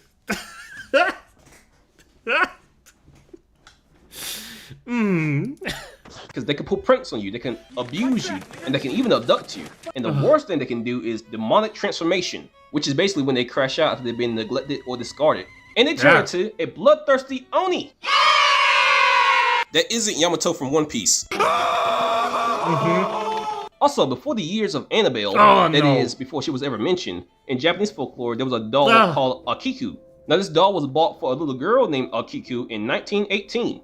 And basically, when the young girl died, the doll became possessed with the spirit of the young girl. And according to the legend, the doll's hair began to grow. And as soon as people found this out, the doll was placed in Moniji Temple in Japan with some monks. And the monks at the temple ritually trimmed the hair, which continues to grow back, confirming the belief that the girl's spirit resides within the doll. Now, in 1971... No, hair still grows. It needs nourishment, yes, but the hairs can grow even long after your death. As long as it gets nourishment, hair grows. Your body basically doesn't need to be alive, it just needs nourishment. So yeah. Annabelle's story began. And yes, I mean the real Annabelle, not the movie one. This legend starts with a 28-year-old nurse that has no name apparently.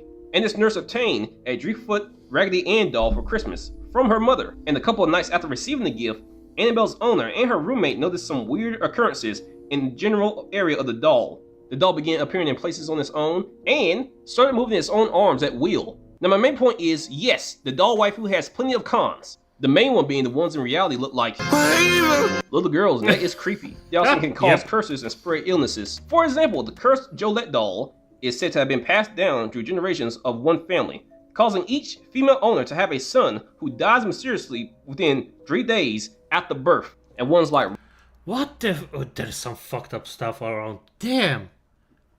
I mean, I don't believe in this stuff particularly, but for F's sake. Robert the doll are said to spread bad luck. However, the opposite is also true for dolls. Because in many cultures, dolls are used as talismans for protection. You know, to ward off... that.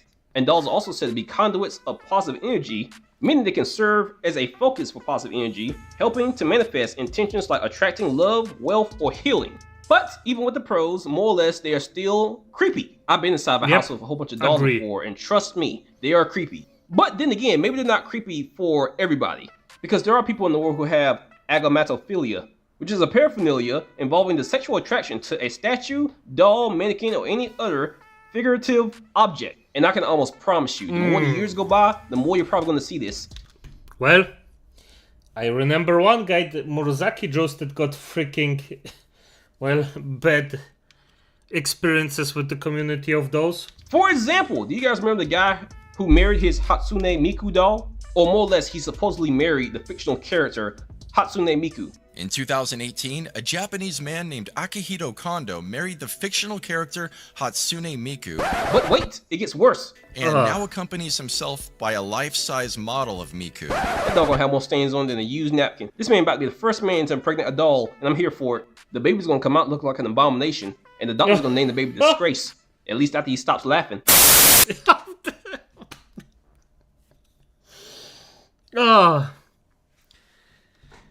My opinion, if you have some kind of, let's just say, sexual response to the thing, fair enough. I don't really care. But don't treat it like a living thing for F's sake.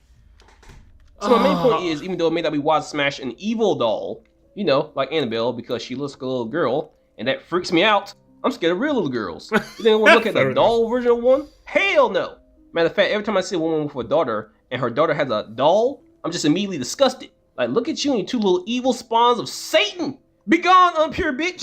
Child support does not exist here. Yep, I am the broke. plain thing So is yeah, the true, evil yeah. ones in folklore are a no. However, if I can find a 2B doll with some hand-to-mouth action, I'm going crazy on that thing. Yes, I understand. In this case, I agree. For hours! She's gonna be so used up, her new name gonna be to be continued. And you can call it weird if you want to. Have you ever heard of a man that married his doll, get a divorce, or have to pay child support after the divorce? No. What? Of course not. I know it's stupid, but the brother's happy. Let him be happy and goon in solitude. Divorce rates are high and people are lonely. And not just men, people, women too. Matter of fact, they got it worse. I have a Halloween doll family. Robert and Kelly are both my partners, and these are our children. I love them like as if they were my own. I mean, there is always a difference between a freaking fetish and this stuff. This is just sad. Seeing somebody who just sees this and sees those puppets as their family is just sad. That's why we need asylums back. Spoil them. I dress them up. Me, Robert, and Kelly, we love the kids, and they're very special to me. And I consider myself a mother, a doll mother. So this is Kelly, my wife. What the hells did she do with this doll? Trying to eat a face? Why does doll look like she's been through domestic violence? Anyways, I'm losing my point. Going into a doll, while it is weird, as long as it doesn't kill you, smash. No regrets. Now, if you excuse me, me and Sharana got a date with some baby oil. Where do you think you're going? I was just... No, you're not. I told you this time I'm gonna let you do the whole video. Not talk half the video and goon the other half. But I'm an Elden Lord, Knight! Elden Lord! And I did all those quests for Ronnie in Elden Ring. It's time for her to pay up. Hey, no one told you had to do those quest lines. You'll sit behind the side do it yourself. And just because you do favors for a woman does not mean she owes you something. Especially her full-on bod. This guy make her a scummy person though for using you, right? Now get back to work! I ain't paying you to slack off. You're not paying me at all! Exactly, because you live rent-free in my head.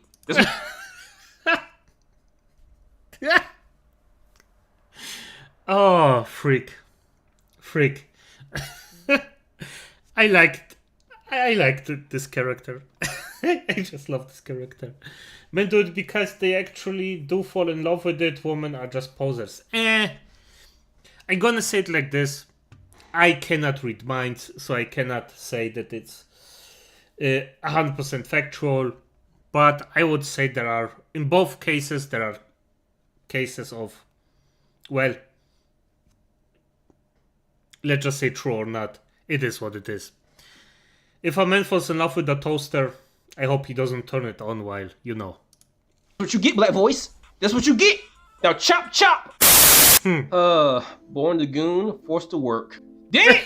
Talk to me, Ronnie. Make me feel better. You tarnished niggas crazy. Ronnie, if you're gonna talk like that, put me in chains first. What? Yeah, girl, you know me. Anyways, what was I saying? Oh yes, it's time to talk about the waifus. Yeah. First it could one, be worse, yes. The Revenant from Elden Ring Night Rain. She's a Night Farer in this game and a Summoner class who uses necromancy to summon ghostly allies into battle. She's also known for carrying weapons way bigger than she is and looking angry. You know what? Screw this one. She bite. She looks like she eaten cat before and wants to try it again. Well, I don't consent. Anyways, yes, she is a living doll. Now, what you may not know is the doll's name is Daphne. And Daphne was once a doll owned by a noble daughter from the Northumcroft family, a family of master puppeteers named Chloe. Now, how Daphne came to be a living doll is a little bit weird, because while she isn't Chloe herself, she does hold some of Chloe's soul and memories. But her herself seems to be her own entity. Now, how this came to be was because of her past. Basically, one night, the Croft family of puppeteers was murdered. And this was more or less because of a Night Lord, but in this scene here, it shows a young man doing the murdering. But either way, he's killing them all. Now, the girl hiding here is supposedly Chloe. Now, after she's murdered and after everything settles down, the doll, the Revenant, Daphne, starts to move. And the interesting thing to pick up here is, the doll does seem to move while Chloe is dying. And Chloe's face looks like this, by the way. Now, cons. Does the Revenant have any? Yes. Besides looking mean as hell, a part of her story talks about how she has black streaks consuming her body. And more or less this means that the night is consuming her body. Now you're probably asking, well, how is this a bad thing? These black streaks are more or less corrupting her to the point where she has to put on makeup to hide the fact that her face is starting to look like the Ghost Riders. Tragic. But I didn't look into the lore here, but I should have skipped it. Souls-like lore is always something fantastic. I should have skipped it. Irrelevant. Wasn't there a woman who married herself, then had sex with a dude that turned around and blamed men for her cheating? Yep, there was one. Yep. But this is performative, I would say. But, yeah. But also, by the end of her story, when she stops fearing the night and completes the quest line, you'll receive a new skin from this quest, showing that she has healed. So that's good, but she's still small, angry, vengeful, flat as hell, not Ron the Witch, or the doll from Bloodborne, and she's still kind of rude as hell. Listen to how she talks to people. What is it now? Hey, I'm just here to do quest line, no reason to be snooty. This place reeks of failure. Well, f you too, you little shit. I don't know why I hate you, but I hate you. I hate you, and I want you to know that I hate you. Other than all that, she alright. Next one. The next one up is Sophia from Liza P. Now, Sophia is a powerful listener in Liza P, and a listener is a person who can hear and communicate with Ergo. You may be asking yourself, well, how's she a doll? Well, the funny thing is, when you first meet her in Liza P, she's not a doll. And technically later on, she'll be called a puppet, but you know, puppet, doll, basically the same thing. So anyway, when you first meet her in Liza P, she'll be a spiritual projection of a human being who has become godlike after suffering from the petrification disease. Her physical body is trapped elsewhere, so she projects herself to guide you. And most importantly, she's hot. Now, eventually in the game, you'll meet her real body. Or should I say, you'll meet her real body after you beat the hardest boss in the game, who hits like a lightning bolt. I have PTSD from this bitch. But after you beat her, what comes next? Hardest boss in the game. Come on, dude. Come on. I'm gonna be honest, I didn't find her that hard.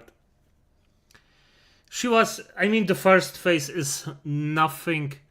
The second phase, you have to be a bit more just... Yeah, the Thunder Woman is shocking, yes. But no, she's not that hard. Come on. I wouldn't even say it's the hardest boss. The boss that I had most trouble was the end boss, but just because it went for so long, I just despise the phases of him. So it's definitively a me thing. But this, nah, come on. Come on. Next is worse. Flashback. And I was definitely not prepared for this. Game, do not make me emotional before 12 o'clock. I'm going to need a nap later if I do. Dear God. Bro, yeah. I've never felt so bad for a character since Melina. And she was set on fire. Is she dead? Are you dead? Have you been dead this whole time? Have you been talking to a ghost? Save me. Oh no! Yep, this moment traumatized me. The whole... Yeah, me too.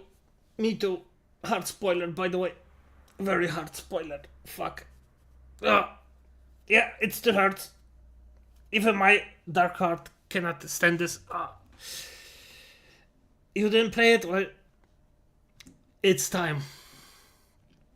By the way, mostly weapons. You don't have magic in there. It's a pure essence of Souls games. It's basically just a weapon play thing. Whole day after this, it was a good nap, but I woke up sad. So basically what happened, through the whole game, even from the beginning, she was already kidnapped by Simon and experimented on. Now this is a pivotal point in the game because basically you have two choices. You can 1, give her peace, which involves absorbing her ergo, or 2, to let her live and suffer. Now obviously after crying for like 10 minutes, I decided to do the right thing. It hurts so much. Can you not hold on until I beat the game? I want to be free. Oh Lord, this woman's going for the light. Please. No! I can't do this right now. I can't kill her. What do we do? I don't know. I can't make this choice. I think she wants to live, but what will you do? You have to decide. What? Not me. Bitch, I'm a puppet. Keep her alive. No, don't make me make this choice. Don't make me make this choice. Do not put 2 choices on the screen. Do not put 2 choices on the screen. Damn it, she's too ladylike and too nice. Bro, why? I killed a whole golf chick for you. I put ass in a coffin to come save you. Damn it, why is always the good woman that gotta die? Why couldn't you be Cardi B? End of flashback. Now, more or less, if you absorb her ergo, later after you beat the game, or more or less after you beat the last boss, you'll be able to return Sophia's ergo to a puppet body, henceforth making her more or less a puppet in this story. But not just a puppet, a hot puppet. And to be honest with you, I can't really bring myself to give her any cons. For one, she's like the nicest Souls-like maiden that we've had in a Souls-like game. Viewer, let me tell you, she is so nice and kind that even while she was suffering like this through the whole game, she never complained even once. And get this, she has time powers. She's the whole reason P, aka you, are able to come back to life continuously in the game. Oh, and did I mention she's hot? Yes, voice. Yes, you did. Alright, so we're all on the same page. Smash! No regrets. Boy, she can't have kids with a puppet. Man, f them kids. She got time powers. I'm going back to the future. Alright, last one. Ragatha from the Amazing Digital Circus. The great thing about Ragatha is she used to be a... What the fuck is this? What? Can somebody explain to me what the frick this is? I never... What? Okay. Human, but now she's technically a soul in the digital doll's body. Now, first pro is she's 30, and one can only imagine how hot she is in human form. I imagine Pomni looked like Kobine from Chainsaw Man in human form, but Ragatha, she gave me MILF vibes. Either that or a cowgirl. Now, that is because in her past, she was born into a wealthy farming family, and she also worked as a real estate agent. Now, apparently, while she was working as a real estate agent, she was transported into the digital circus by donning a headset connected to a mysterious computer.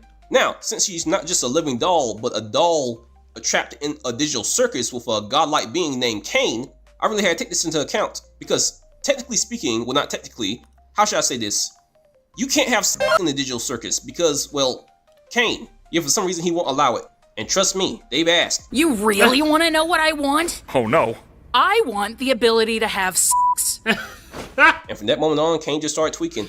Don't ask me where this plot is going, I just know you can't technically have Ragatha in this world. But that's her only real con.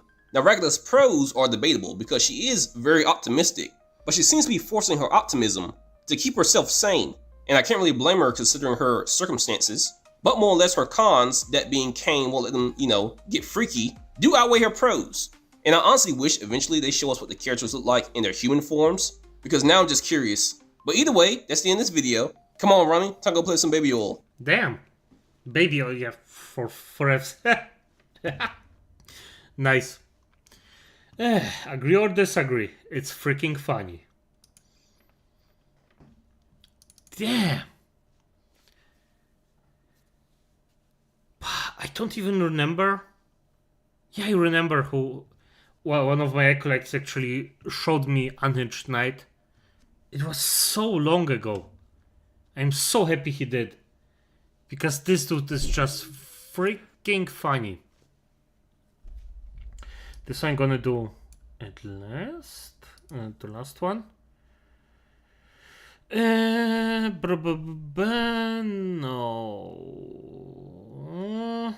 I'm not sure. No, that's something I'm gonna watch. Here, Schwanhead. Schwanhead, I actually skipped the last one she had. I was actually thinking of having a doll character, but they were just gonna be a traveling medic. No, Shadowmist, that's a good idea. If you can insert a good doll character in your story, in your game, that would be actually good. Because as critical as I am, I love doll characters. I actually like them. If they are done well, they can actually show a side of people or humanity that just... The funniest thing, well, Jimmy isn't really there. So, yeah. And I mean, if it's just a merchant, quote unquote, it could be just cool to see something. Call me mommy. Yeah, fair enough. So yes, doll characters are freaking awesome. But right now, Schwanhead. Freak, yeah. Let's see what she has to say about those people are sick. And by the way, just for those who actually don't know, Schwanhead is actually a leftist. Or tends to be on the left side. She's just, well...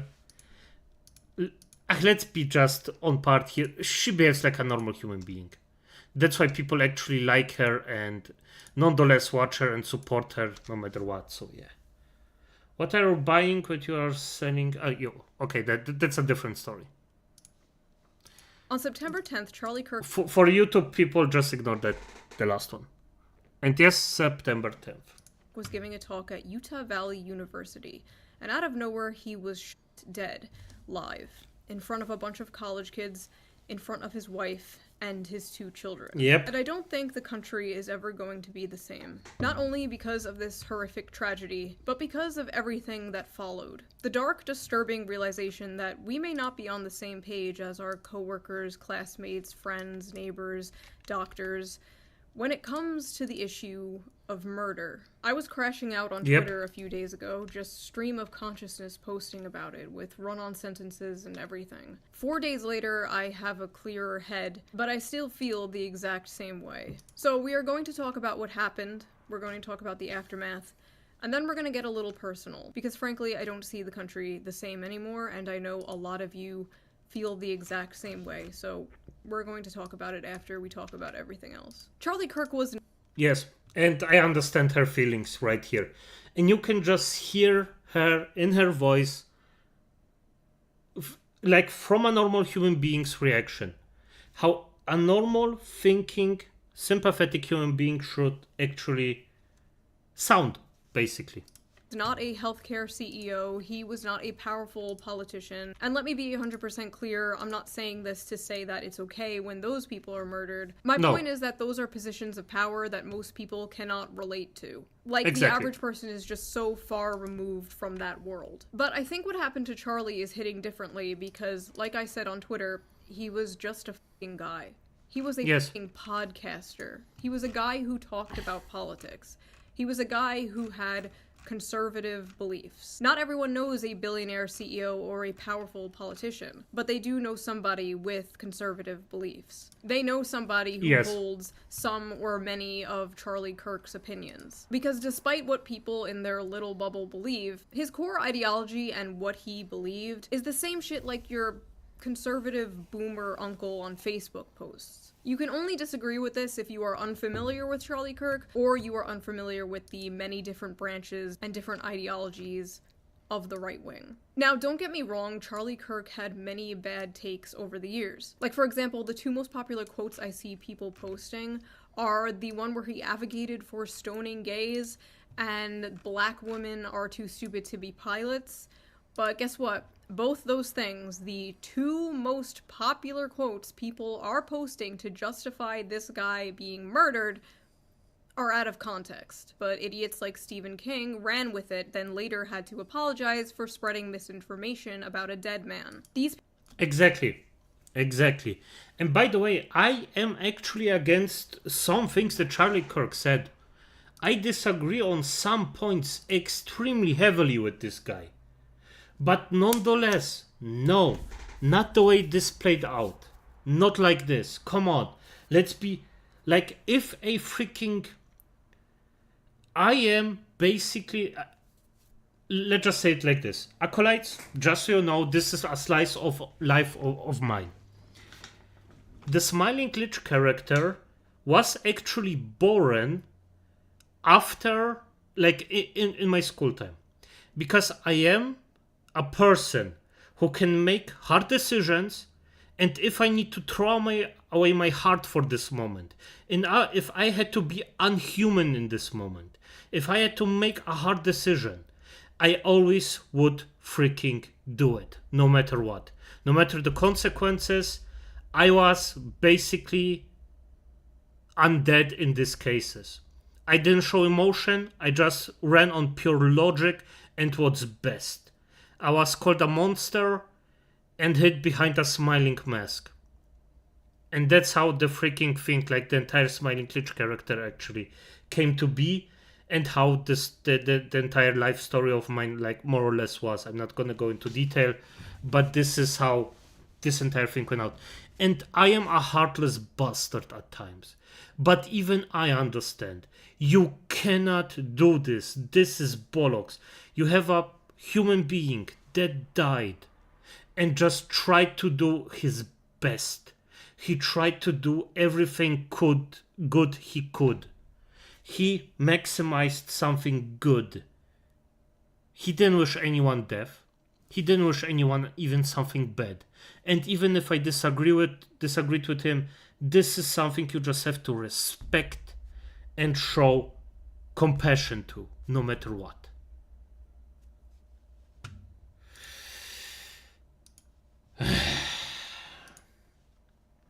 And that's why I think it's disgusting. But, Shadowmaster, after this, I'm gonna thank you for linking me the video on X. I'm gonna do it afterwards.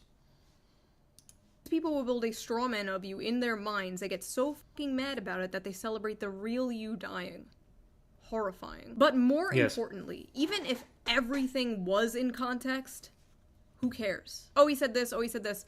I don't care. There are many things he said that I disagree with. There are many... Yes. It is, Shadowmaster, it is obvious she tries to not cry just because of the realization that the people that she was with are just monsters. They are just freaking beasts. Animals. Not even animals. I don't want to actually insult animals. Because animals have compassion. I believe in small government, market, right to defend yourself and your family, what you at home, if no business, is going to say hurting. Yes, as long as it doesn't hurt anybody else, that's your business, correctly. I mean, there are certain things I would still say are a bit, let's just say taboo, but those are extreme cases that I would had to, if we ever spoke to each other and argued about it, I wouldn't say them. You say demons, yes, subhuman, see evil, and you're way nicer than me. I don't even see them as human anymore. I know they are human beings, but I just cannot believe that somebody, or I can't believe it. You know what I want to say with it. Let's just continue. Things he said that I think are bad. Who cares? It is just a fact that nothing he said warranted his life being taken away. This is America. We have freedom of speech here. Unless you criticize a certain country, but for the most part, we have freedom of speech for here. The most so part, after detaining not just one wrong guy, but 2 wrong guys, the FBI finally got the shooter. Only because his own father turned him in. I guess they were just too fucking busy not releasing the Epstein files to catch a political assassin. It was this demon, Tyler Robinson. She goes in. The woman goes in. Fair enough.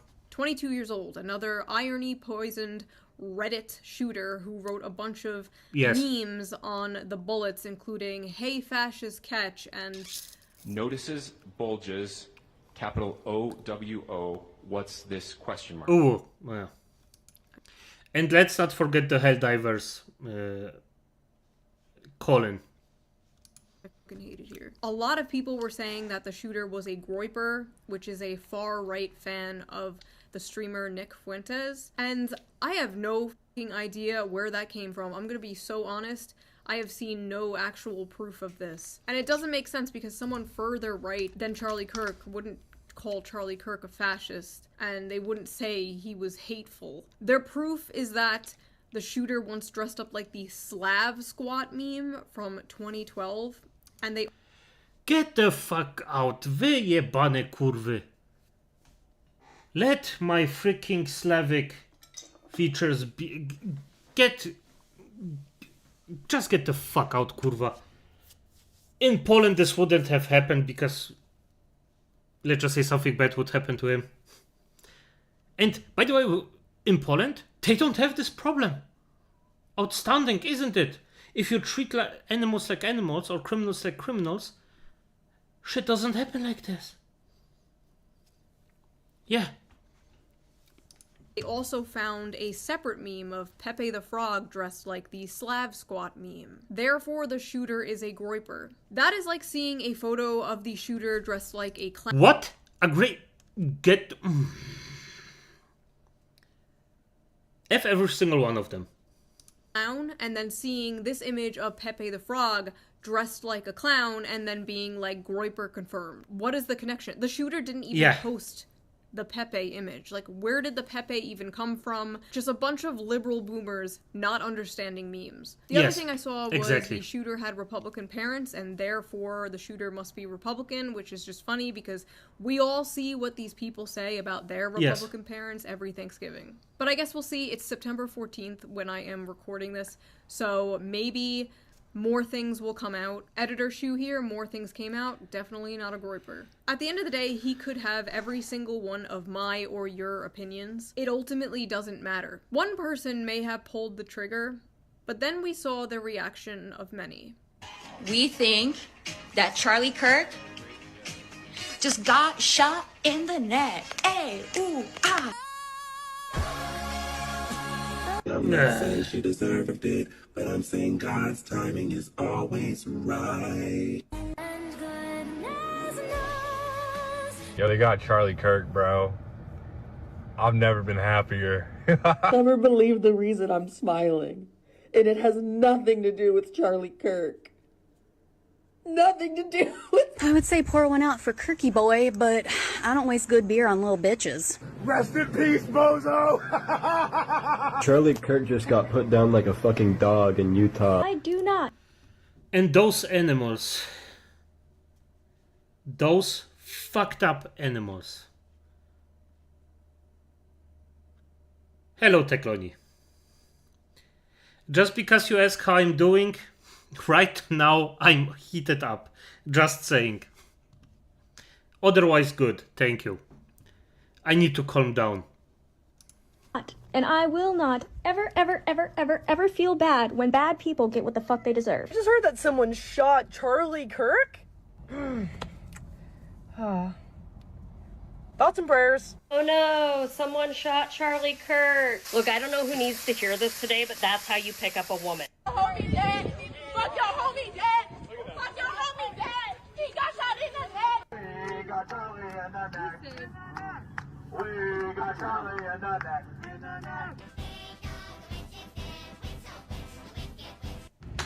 Heard someone got shot today. I had a tummy ache this morning. Stay alive out there. The sympathy for Charlie Kirk is weird. You don't have to like violence, but I'm confused as to how you thought the revolution was going to be magically bloodless. I've been saying we need to bring back... Yes, I agree that those are fiends. Maybe I shouldn't call them animals. Fiend says. I didn't like, and yes, Tayin, I didn't like Charlie Kirk. He stand against almost everything I stand for. However, in my heart, believe that no one deserves to die, get mocked like that. And as I said before, I also disagreed with this guy on a lot of points. But nonetheless, he didn't deserve this. And this is the calm version. Assassinations, I don't feel bad, and I don't think that everyone deserves the right to free speech. I think some people should be afraid to express their opinion in public. I didn't like what he said, and I didn't like his opinions, and I don't really give a shit that he's dead. You know what? The last one that said I don't give a shit that he is off, that's at least a normal human reaction, because I'm not gonna force anyone to actually be sad if the person seen the other person as somewhat of an enemy. Let's just be honest here.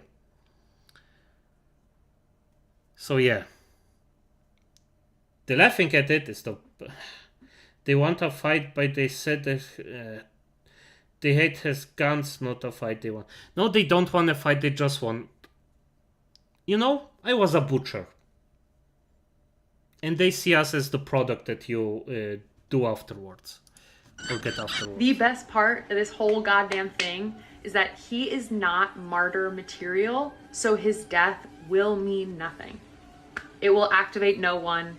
It will impact few. Yeah. It's just great. There are a lot of people that are like, no matter what side of politics you're on, you should never celebrate something bad happening to someone. I, on the other hand, do cheer when bad things happen to bad people. Ironic. Kirk just got shot.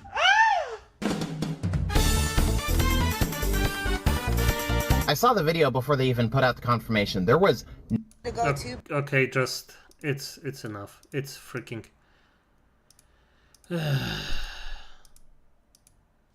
I'm so sorry. Why did you guys stop with him? There were thousands of videos like that. Some of these people posting with their full names and faces, with hundreds and thousands of likes. And I hope that every single one of them lost their fucking job. I'm too hurt.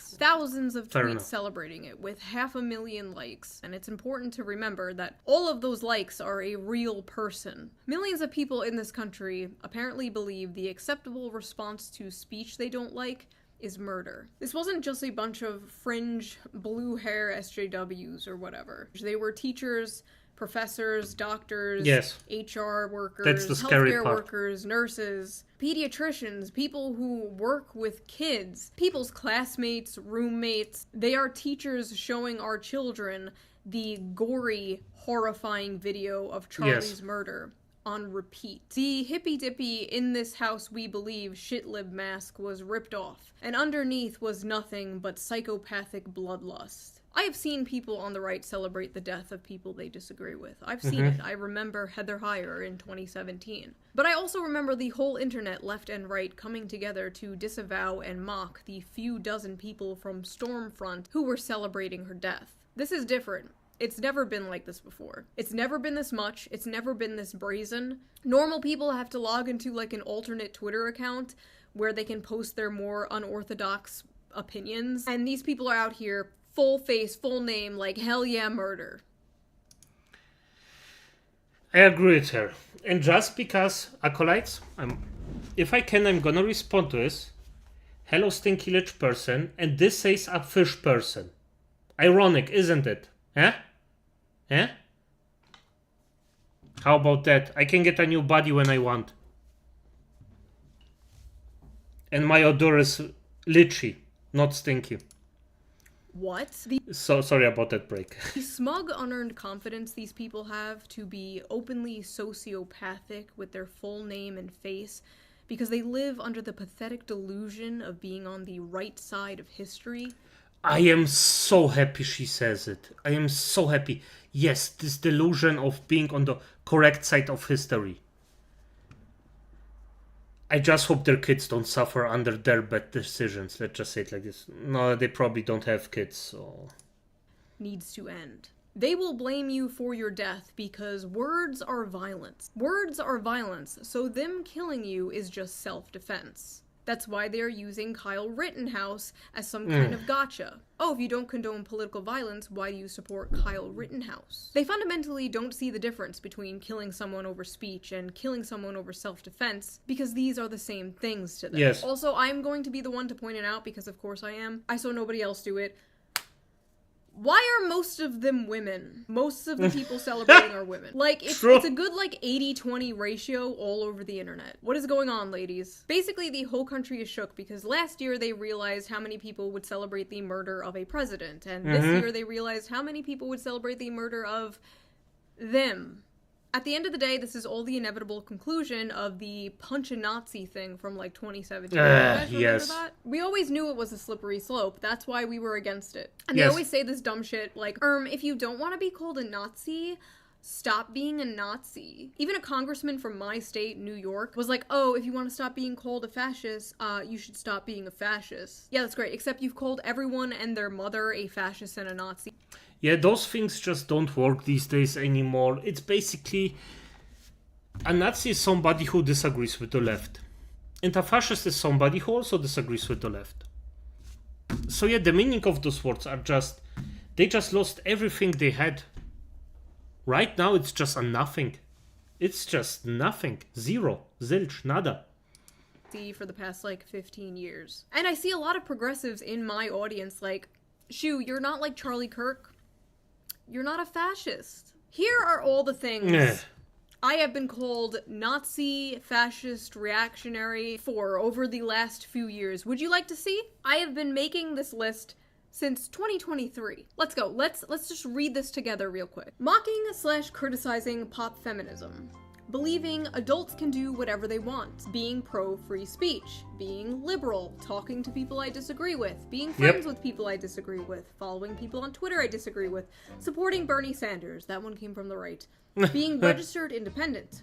criticizing Joe Biden, criticizing the Democratic Party, not being attracted to feminine men, not hating men in general, criticizing Canada's MAID program, not taking the COVID vaccine, criticizing the FBI, criticizing the CIA, believing the CIA killed JFK, using an American flag backdrop for my videos, saying elites, saying working class, saying based, making a joke about Joe Biden eating ice cream, making a joke about Pete Buttigieg being born in a test tube, making jokes in general, being cis, being white, being a woman, being a cis white woman, telling someone to take a shower, not being anti-gun, not being fat, being monogamous, liking Huey Long, celebrating the 4th of July, supporting Assange, criticizing the movie Cuties, praising the movie Sound of Freedom, being against pedophilia, being against the destigmatization of pedophilia. By the way, being against pedos. Yes, that's something that crystallized a long time ago.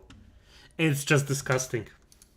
Being against children watching porn, being critical of kink at Pride, being against children performing at drag shows, not being racist, I swear to God, being a class reductionist, saying biological sex, mocking people for debating the ethics of necrophilia, username, owning a pet rabbit, questioning the Bush administration's involvement in 9/11, growing up in a Catholic family, eating meat, wanting to get married, wanting to have children, being married, having children, being at January 6th to interview people, saying it's okay if someone doesn't want to date a porn star, not wanting to do OnlyFans, criticizing Kanye West, criticizing late-stage capitalism, criticizing the billionaire class, criticizing Israel, criticizing eating the bugs, criticizing a fashion company for being creepy, you'll remember that one, supporting nuclear energy, parentheses, it's toxic masculinity, supporting TikTok tradwives, supporting one-income households, supporting UBI, supporting farmers, supporting truckers,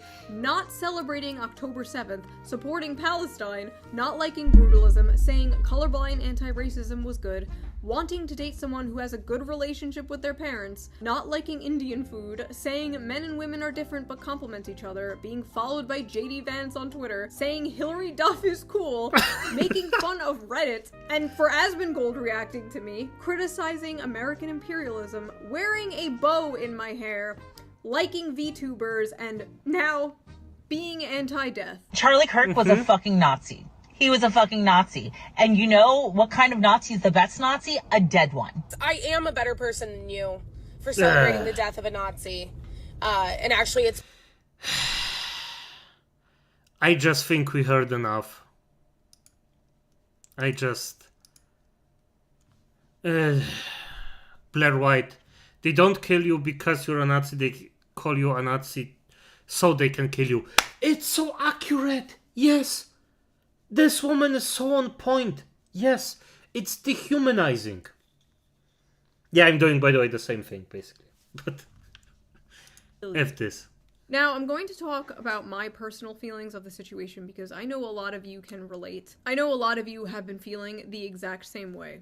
So I will try and put it into words for you. I have friends who were friends with Charlie Kirk, but I didn't personally know him. We follow each other on Twitter. I've been to the TPUSA Amerifest in 2021. I actually went there planning to make a video making fun of it, but I had so much fun and met so many friends that I'm still friends with to this day.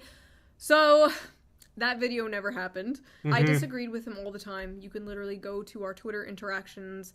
I was always correcting him about, like, Bernie Sanders. I made an egg look like his face. It's safe to say I was no fan. But this has really shaken me in a way that I absolutely did not expect. These last few days after what happened, I kept going to every single, like, lefty, I agree, James. left-wing person I know and, like, checking out what they have been saying about this. And besides maybe like 4 or 5, every single one was being an unhinged psychopath about this. Or saying some backhanded shit like, this is why we need gun control, which, first of all, we were just watching a whole bunch of people celebrate killing someone over political differences. You are never taking our guns now. That is not happening. I felt like I was in the middle. No, I hope they arm up. And I hope that here, even in Germany, we actually get the rights for guns way easier, because right now you cannot do. And especially the self-defense thing. I actually got to know that, yeah, you can self-defense yourself, or definitively somebody breaks in, wants to off you and such, and you can get in trouble for that if you defend yourself. Yeah, that's sick. And James, just because you said that the Nazis actually use the same tactics, yes, but I will argue that I only do this or do the same thing, that I dehumanize someone, if the person is actually likely to want to see me dead. So, just saying here. Of the ocean. I was trying to like grasp onto a flotation device, checking all of these accounts for their take, like, be normal, be normal. Nothing. Nobody. I'm just drowning in a sea of evil, apparently. Maybe I was just blind up until now. Maybe they changed. Maybe I changed. Is everyone going crazy, or am I going crazy? I don't know. All I know is it is clear how they reacted to this is how they would react to me, my family, my friends, you, your family, your friends, that have ever stepped out of line from the nebulous, ever-changing definition of progressive. These are people I thought were level-headed. They were left-wing, but, you know, like, they were one of the good ones. Like, you can joke with them, you know, they weren't those, like, woke SJWs. Like, they were cool, we can disagree and still be friends. Those times are over.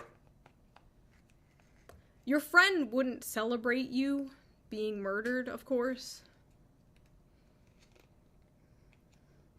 But if they would celebrate an exact clone of you that wasn't you, that had all the same opinions, or some of the opinions that you have, if they would celebrate that clone being murdered,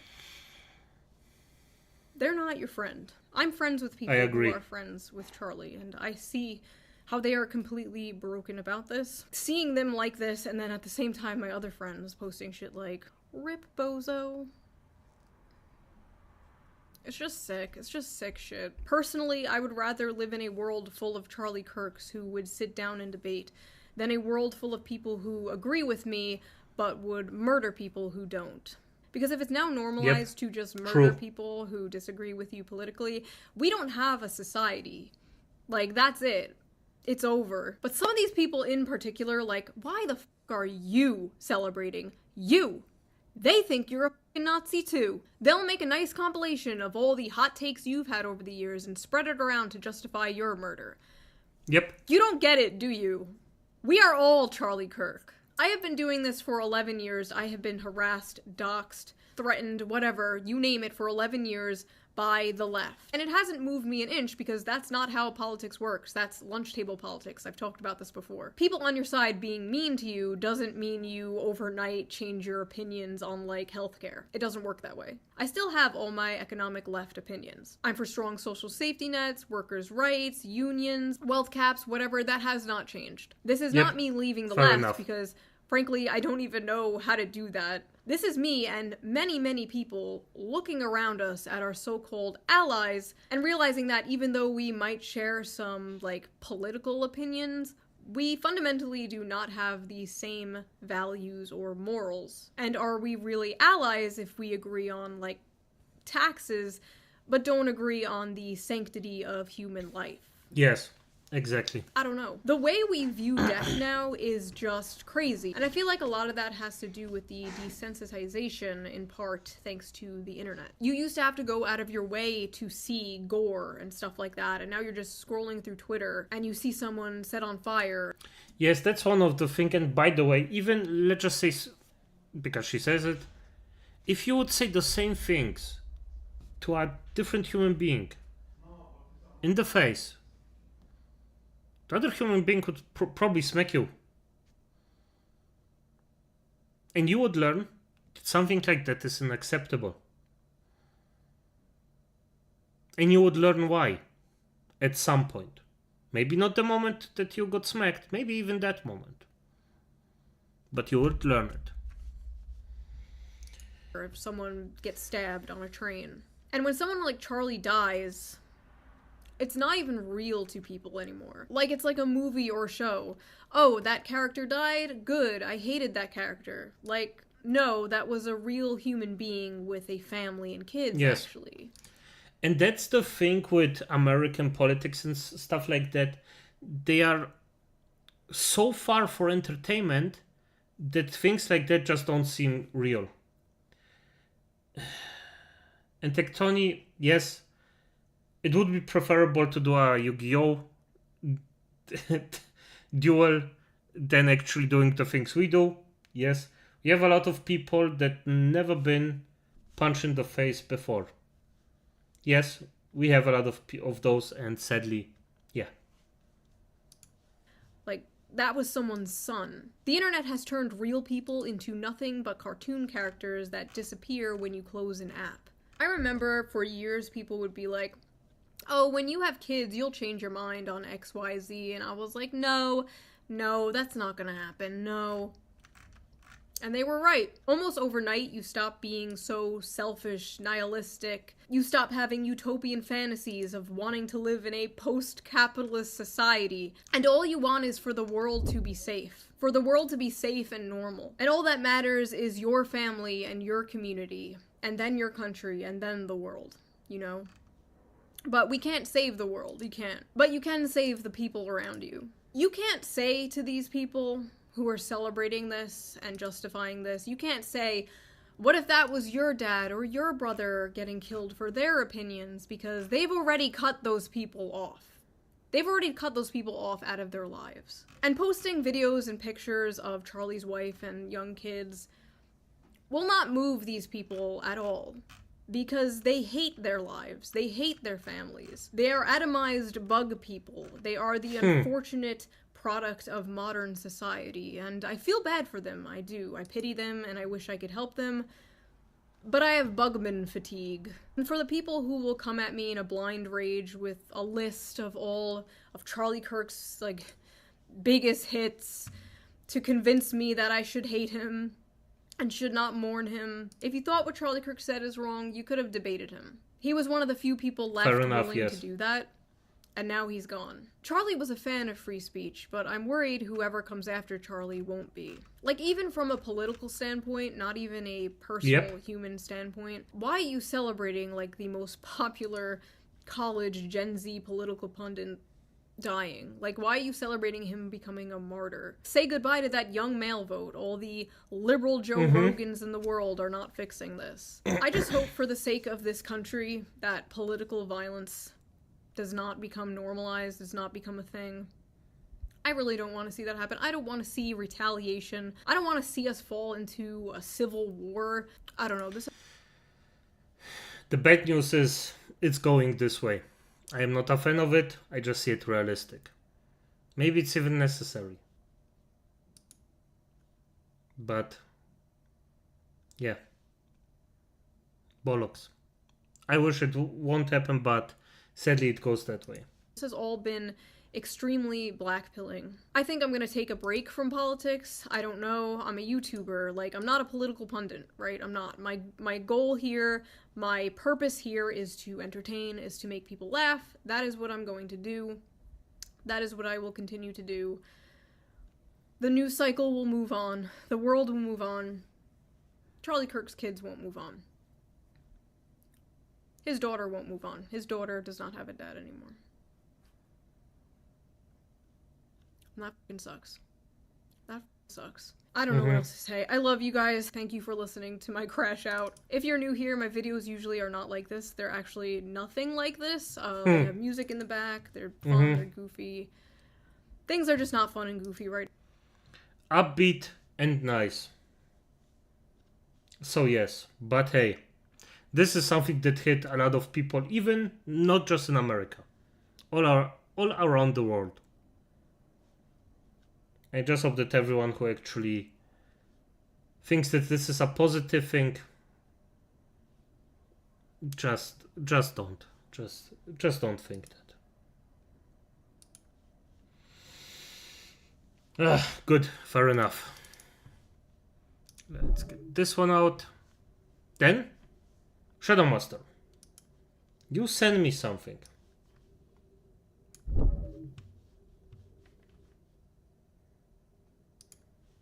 Good. This was sent by you, Shadow Master. it's fun to believe that they honestly think Hassan is how they gonna get the majority vote when all those advanced controversies to be murdered. Yes, exactly. And I'm gonna be sad, I'm gonna be honest here, I don't even think that it's funny. It just, at this point, it's risky. It's just, the reality is that this can end very badly for everyone. Good. But as you said, Shadow Master, here is the article you shared with me. Thank you for that, by the way. Let's look this one up. This is one. Yes, and I still didn't learn how to go around Twitter. Shadow Master, thank you for posting me stuff like this. And if you can, do it more often. If you find something interesting, just post it. You know my schedule. Sometimes it doesn't work, but you know. But Chaos Top Girl. Seanhead's character development from respect pronounced to every leftist is a psychopath will keep the same eager aesthetic is iconic, not gonna lie. True. Even as I said, I don't agree with Seanhead. She was more of a leftist leaning person. I always watched her. I agreed with her on stuff. I disagreed with her on stuff. And the thing is, I don't have to agree with someone to 100% of the time. It's just not necessary. Nobody has to. But as long as there are things that we can agree are to a certain degree just normal human thinking, yeah, it's fine. There was an ex-user spy who warned us of what's happening today. All this craziness has been in motion in the background for decades. By all, ciao evil, have a good night. Thank you for watching. Yeah, I mean, I'm gonna be honest, even 2 decades ago, 20 years ago, I already had a bad feeling about this entire thing. You don't have to be a freaking spy behind network to actually have seen where this is going 15 years ago. It's just obvious. Please unblock me, Shu. I swear I won't bring up your black boyfriend again. Oh, did they have beef? Okay.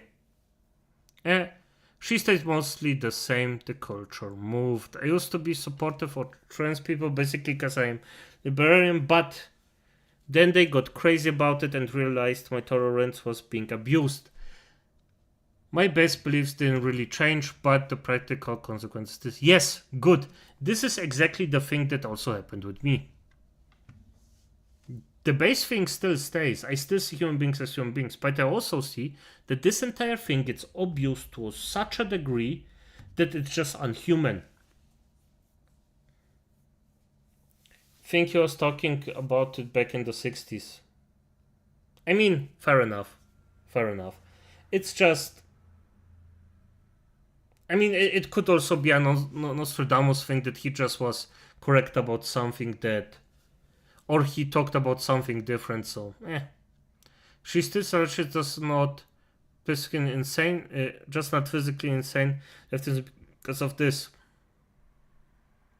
Me for liberal, me center conservative, my for liberal, me center conservative, woke progressive bigot, me center conservative, lol. That's actually quite on point. She changed to appeal to men. No, she done this since she was a teenager. I don't know if she's BPD or not, but she's got some kind of personality disorder. She's just learned to not be as obviously about this as she aged. She always has been not like the other girls. Not hating, it's fact. This is one of the comments that I just... If you argue with someone, it's a good tactic to throw some dirt in between just so the person sounds unhinged. And this is exactly the thing that this person does. What the fuck is wrong with you? We are talking about a good theme, and you just throw dirt in between. You stupid mother effer. Behave like a normal human being and talk about the theme that is just talked about. What the fuck? Israel did it. POV, you're surrounded by people who for the left versus right divide and conquer narrative. I don't understand this entirely. What the fuck? Ah, shit. Music. Nope. I don't understand this one. Irrelevant. Yep. This is more accurate. Okay, let's just say, this is right now, this is more on point. Okay. Scott is on point. This is actually, yes. Been watching her since forever. I don't feel she was anywhere near a pronouns girl. She does like some big government projects, but beside that, she's been pretty straight considered over time. She's struggling with the recent culture shift on her recent video. Okay. I guess that's an opinion. In show's latest, it was clear that she was really hit hard by the widespread leftist cheering. Of course, yes, it is very obvious. I just thought it was funny yet interesting post. Yes, it is, because it is. I'm gonna be honest, I'm just trying to go in there and just see the comments, because I actually want to shift my content from sometimes reacting to stuff like this and to commentary, but I just have no idea how I'm gonna do it effectively. Because the main thing that I want to do is still do 2 videos a day. This is the absolute minimum I want to make. But I just don't know how I can have the... Let's just say it like that. My motivation or private life is just very stressful right now, and I just cannot find the time for everything I actually would wish for. And this is a constant, and it was bad before, but right now I literally don't have time for any fucking thing. It's just insane. And as soon as this just gets loosened, then I'm gonna continue.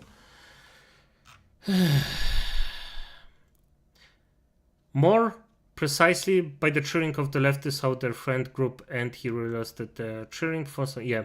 But this was liberal get the bullet too. I don't, for F's sake.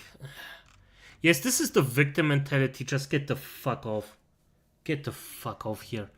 Best card from her recently video by far. Those people will build a strawman of you in their minds and get so effing mad about it they celebrate the murder of the real you. Actually reacting left is celebrating the death of Charlie Kirk and post out of the context clip justified it.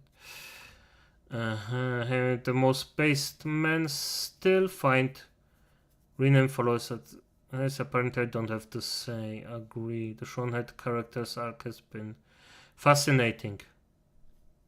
Why do people repost their own stuff? What the fuck is this? Isn't that white? But is there any... as I'm gonna shift has been legendary for, I think the way they treat him around his dad's illness on death is enough time. He was throwing absolute bombs on the other day. Yes, yes, by the way, Asmongold, based on the entire thing. Especially, you can see if they just don't respect the offing of somebody. Or they won't respect somebody's family member being ill. And I think a lot of us can, see how stressful this is. If you actually get somebody that's ill in your family that you love, and then have to deal with some psychopathic people like that. It's just bad. She really has come a long way. Yeah. No, she was very young there, wasn't she? Getting Barney become monk, solve it all. Oh! Based. Yes. Yes. Getting married and being a mother, now she sees the entire thing way different. Correct. This changes a lot. If you have actually someone to protect, yes. VVV Pro said it best. The Democratic Party is a death cult. Yes, it is. It is. It is a pure death cult right now. And that's why I just want them gone. I don't know how some of us play the game. Once we choose a character, aesthetics, they stay in the entire game. I still have... No, that's not true. No, some games have it that stays the entire game, but no, these days you can change your character a lot of the time. They still have civil, roast, find, wielding, investing. The positive effect, your ultimate weapon equipped. Yeah. She is the commie mummy, and she'll be trying to have the liberal line right until the Antifa horde comes to her door. That's basically a threat, but also true, probably. Hopefully her more based husband will be well, and for such an event I agree with some of her takes, disagree with more, and I will always like the boxy scene, girls like those kind of feminine. I would say fair enough with this entire thing. It's just saddening. It saddens me. It's just saddening.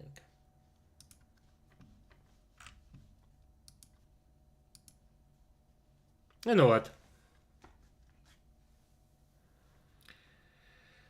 Acolytes, for the moment, I think I basically made myself clear in the entire thing. It was a bit, well, it cost me a lot of energy to actually, I just got way too emotional here. Shouldn't have done that.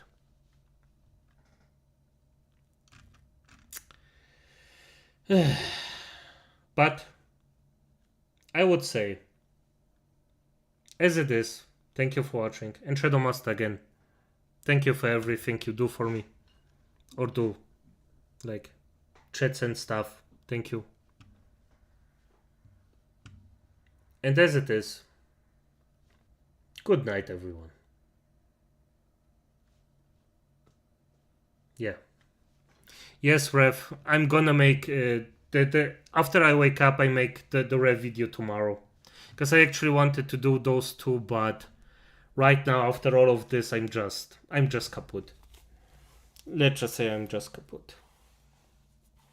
Good night, everyone. I completely understood. I was also on the verge of tears watching through. Yeah. The Sean head thing just hit extremely hard.